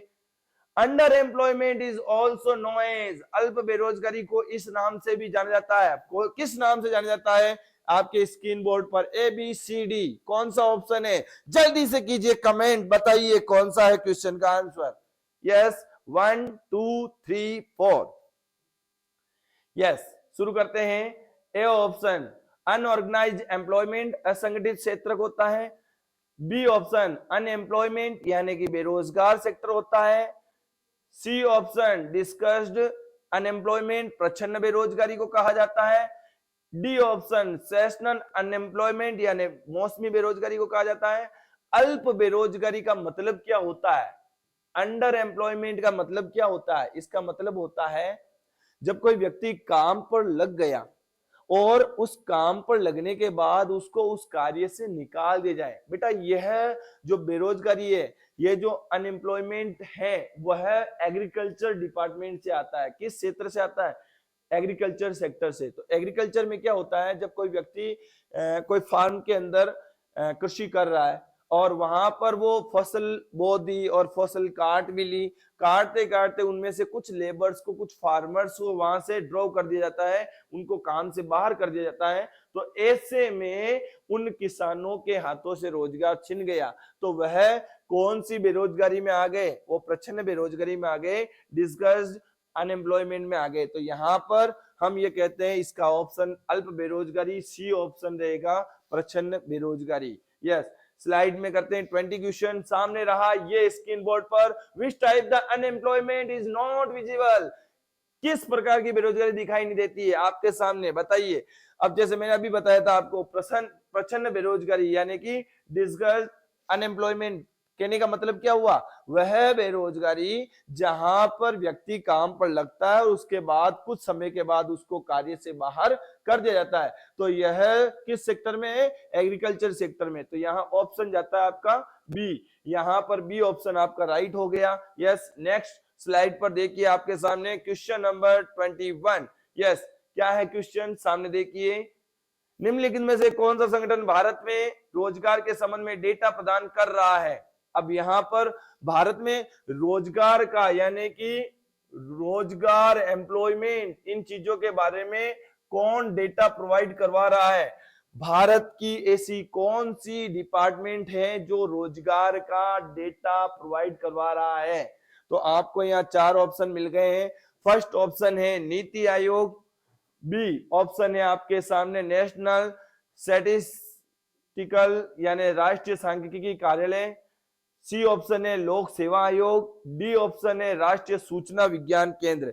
तो यहाँ पर मैंने आपको भी पहले ही बता दिया था, राष्ट्रीय सांख्यिकी कार्यालय, यानी कि यह आपका ऑप्शन जो है वो राइट चला जाता है। तो बी ऑप्शन आपका राइट है। नेक्स्ट स्लाइड पर चलते हैं, क्वेश्चन नंबर 22। यस, क्या है क्वेश्चन? सामने देखिए। How can government encourage employment in rural area, सरकारी ग्रामीण क्षेत्रों में रोजगार कैसे बढ़ा सकती है? सरकार जो है वो ग्रामीण रूरल एरिया में कैसे रोजगार को बढ़ा सकती है। सामने ऑप्शन है 4 आपके। फर्स्ट ऑप्शन देखिए स्कूलों का निर्माण, स्वास्थ्य देखभाल संस्थाओं का निर्माण, फसलों के परिवहन और भंडार में पैसा निवेश करना और पर्यटन को बढ़ावा देना। बेटा यहाँ पर आपको सीधा सिंपल सा क्वेश्चन जो है वो यहाँ से पूछा गया है, ग्रामीण सेक्टर में आपको रोजगार बढ़ाना है। तो यहाँ स्कूलों का निर्माण करने से विकास तो होता है, लेकिन रोजगार बढ़ाना है अपन को, तो यहाँ पर ये क्वेश्चन इस पर जम नहीं रहा है। इसके बाद स्वास्थ्य, ये हेल्थ पर तो सूट करता है, लेकिन यहाँ एम्प्लॉयमेंट के ऊपर ये सूट नहीं कर रहा है। इसके बाद होता है फसलों के परिवहन, फसल को एक जगह से दूसरी जगह ले जाने के लिए काम की जाए, और भंडारण में पैसा निवेश करना, जहां पर फसलें जो है वो सुरक्षित सेफ की जाए, जहां पर उनकी सेफ्टी हो जाए, सिक्योरिटी हो जाए। तो ऐसे में ग्रामीण क्षेत्र में किसान जो होते हैं, फार्मर्स जो होते हैं, उनकी सेफ्टी हो जाएगी, सिक्योरिटी हो जाएगी, उनके लिए रिक्वायरमेंट पूरी हो जाएगी, वहां ट्रांसपोर्ट की जो सुविधा है वो हो जाएगी। तो ऐसे में सी ऑप्शन आपका राइट जाता है। यस, नेक्स्ट क्वेश्चन आपके सामने स्लाइड पर ये रहा 23। क्या आता है यहां पर, विच of the following is private enterprise, यानी कि निम्नलिखित में से कौन सा एक निजी उद्यम है। यहां पर एक प्राइवेट उद्यम क्या है, निजी एंटरप्राइज क्या है, यानी कि यहां पर आपको चुनना इन 4 ऑप्शन में से। A option Indian postal department, B option Indian railway, C option MTNL, D option Wipro. तो बेटा मैं आपको बताना चाहूंगा कि यहाँ पर सारे के सारे ये गवर्नमेंट के ही 3 ऑप्शन है, लेकिन लास्ट जो ऑप्शन है डी विप्रो, तो यह एक निजी उद्यम है, यानी प्राइवेट सेक्टर है, ये किसी एक व्यक्ति विशेष के अधिकार क्षेत्र में है, तो यहाँ विप्रो राइट माना जाएगा। नेक्स्ट क्वेश्चन चलते हैं 24, आपके स्क्रीन बोर्ड पर ये रहा, which of this the primary sector activity, इनमें से कौन सा प्राथमिक क्षेत्र की गतिविधि है। तो पहला कंस्ट्रक्शन निर्माण, दूसरा फिशिंग मछली पालन, तीसरा टूरिज्म पर्यटन, डी कम्युनिकेशन यानी कि संचार। तो ये 4 ऑप्शन हो गए। अब इन 4 ऑप्शन में से प्राथमिक क्षेत्र की गतिविधि आपकी आती है फिशिंग, यानी कि मछली पकड़ना, यानी फिशिंग करना, मछलियों को पालना, यह आपका बी ऑप्शन राइट माना जाएगा। यस, 25वां क्वेश्चन आपके स्क्रीन बोर्ड पर ये रहा, चुनते हैं इसमें से कौन सा क्वेश्चन का आंसर राइट है। यस, इनमें से कौन संगठित क्षेत्र की विशेषता है। बेटा एक बात मैं आपको बता दूं, संगठित का मतलब होता है वह सेक्टर जो गवर्नमेंट रूल रेगुलेशन को फॉलो करता है। संगठित का मतलब वो होता है जिसमें पॉजिटिविटी होती है वर्क में, और इसके अंदर व्यक्ति को सुख सुविधाएं और उसके आराम के बारे में सोचा जाता है। यहाँ संगठित क्षेत्र यानी कि ऑर्गेनाइज्ड सेक्टर जो है वो होता है जहां पर सारे रूल रेगुलेशन पर गवर्नमेंट जो है वो नजर रखती है, उनके कार्यों को देखती रहती है। तो इनमें से कौन सी चीज है जो है आपके सामने नजर आए। यस, शुरू करते हैं। ए ऑप्शन नौकरी की सुरक्षा, संगठित क्षेत्र के गवर्नमेंट जॉब लगने के लिए सब प्रयास करते हैं, गवर्नमेंट जॉब लग जाती है तो लोग ये मान लेते हैं कि अब तो मैं सुरक्षित हो गया हूं, तो नौकरी की असुरक्षा, यहां पर ये ऑप्शन ए आ गया। बी सवेतनिक अवकाश का कोई प्रावधान नहीं, ये सब चीजें इसके नेगेटिव में जा रही है। नौकरी की सुरक्षा हो जाती है, प्राइवेट सेक्टर में जो काम करेगा उसकी वैल्यू रहेगी, जो काम नहीं करेगा उसकी कोई वैल्यू नहीं रहेगी। तो यहाँ पर ये गवर्नमेंट जॉब की विशेषता के विरुद्ध है। कुल मिला के ये संगठित की विशेषता तो नहीं है। बी ऑप्शन सवैतनिक अवकाश पर कोई प्रावधान नहीं है, यहाँ पर गवर्नमेंट में सवैतनिक अवकाश पर प्रावधान है। No provision of paid leave, यानी यहाँ पर गवर्नमेंट में मिलता है लेकिन यहाँ नहीं मिलता है, तो यह भी इसकी विशेषता नहीं है। इसके बाद सी ऑप्शन आता है, job are low paid and often not regular, नौकरियां कम वेतन वाली होती है और अक्सर नियमित नहीं होती है। गवर्नमेंट वाली नौकरियां खूब सारा समय में मिलता है और इसमें वेतन भी अच्छा ही होता है, तो यह भी इसका ऑप्शन नहीं है। डी ऑप्शन जो है वो आता है fix no of working hour, यानी काम के घंटों की स्थिति निश्चित होती है। तो यहां पर हम ये कह सकते हैं कार्य करने का जो समय होता है वो फिक्स होता है, ये गवर्नमेंट जॉब की विशेषता होती है। यहाँ पर व्यक्ति अपना काम किया और उसके बाद वो अपने घर चला जाता है। तो यह आपका क्वेश्चन का आंसर राइट है। संगठित क्षेत्र में यही विशेषता है। यस, आपके स्क्रीन बोर्ड पर स्लाइड पर नेक्स्ट क्वेश्चन 26 देखिए क्या है। नीति आयोग के अनुसार केवल शिक्षा क्षेत्र में कितनी नौकरियां पैदा की जा सकती है? बेटा ध्यान से इस क्वेश्चन को देख लेना। आपके सामने जो 4 ऑप्शन है, ये ऑप्शन आपको याद रहने चाहिए। तो यहाँ ऑप्शन में एक ऑप्शन आपका याद रहना चाहिए। नीति आयोग जो गवर्नमेंट ने लागू किया है, वहां उन्होंने कहा है कि केवल मात्र शिक्षा के क्षेत्र में, एजुकेशन सेक्टर के अंदर कितनी जॉब जो है वो पैदा की जा सकती है। तो यहां पर आपका क्वेश्चन का आंसर जो है वो जाता है 20 लाख, यानी कि 20 लाख नौकरियां जो है वो केवल एजुकेशन सेक्टर में जो है वो इंक्रीज की जा सकती है, बढ़ाई जा सकती है। यस, नेक्स्ट क्वेश्चन आपके सामने ये रहा। 27वां क्वेश्चन क्या कह रहा है आपके सामने? इनमें से किस क्षेत्र को रोजगार की अवधि के आधार पर वर्गीकृत किया गया है? यानी कि रोजगार की अवधि के आधार पर कौन सा सेक्टर सम्मिलित है? तो यहां पर अपन शुरू करते हैं। A option, organise and unorganise sector, ये फर्स्ट ही ऑप्शन आपका राइट है। संगठित और असंगठित क्षेत्र, ये ऑप्शन आपका राइट माना जाएगा। इसके बाद वाले जो ऑप्शन है पढ़ तो लेते हैं। यहां पर आता है प्राथमिक और तृतीय क्षेत्र, प्राथमिक द्वितीय क्षेत्र, सार्वजनिक निजी, ये सब सेक्टर आते हैं। लेकिन यहाँ पर इन सब समूह का एक संगठित क्षेत्र और असंगठित क्षेत्र, ये राइट माना जाएगा। यस, नेक्स्ट चलते हैं 28 क्वेश्चन नंबर सामने देखिए क्या है क्वेश्चन।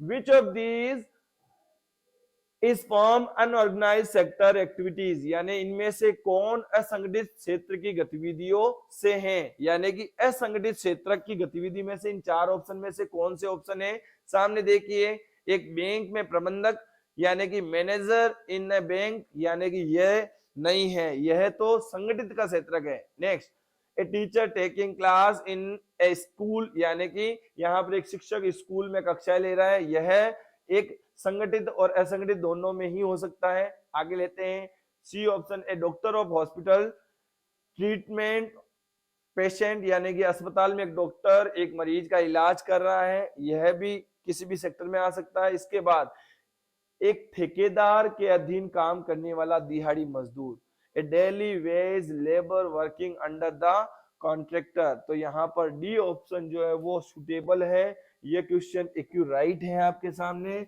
यह एक असंगठित क्षेत्र में आता है। तो यहाँ पर डी ऑप्शन अपना राइट माना जाएगा। यस, नेक्स्ट स्लाइड पर आपके सामने ये रहा सेकंड लास्ट क्वेश्चन।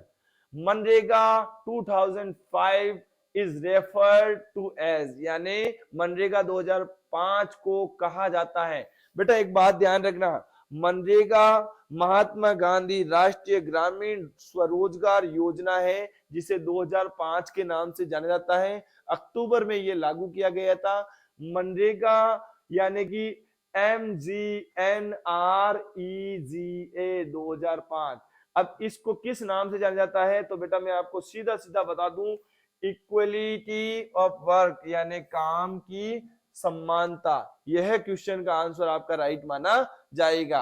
अब हम चलते हैं लास्ट क्वेश्चन की ओर। नेक्स्ट स्लाइड करते हैं 30 क्वेश्चन आपके सामने स्क्रीन बोर्ड पर ये रहा। यस, नेक्स्ट क्वेश्चन है GDP is the total value of, यानी जीडीपी का कुल मूल्य क्या होता है?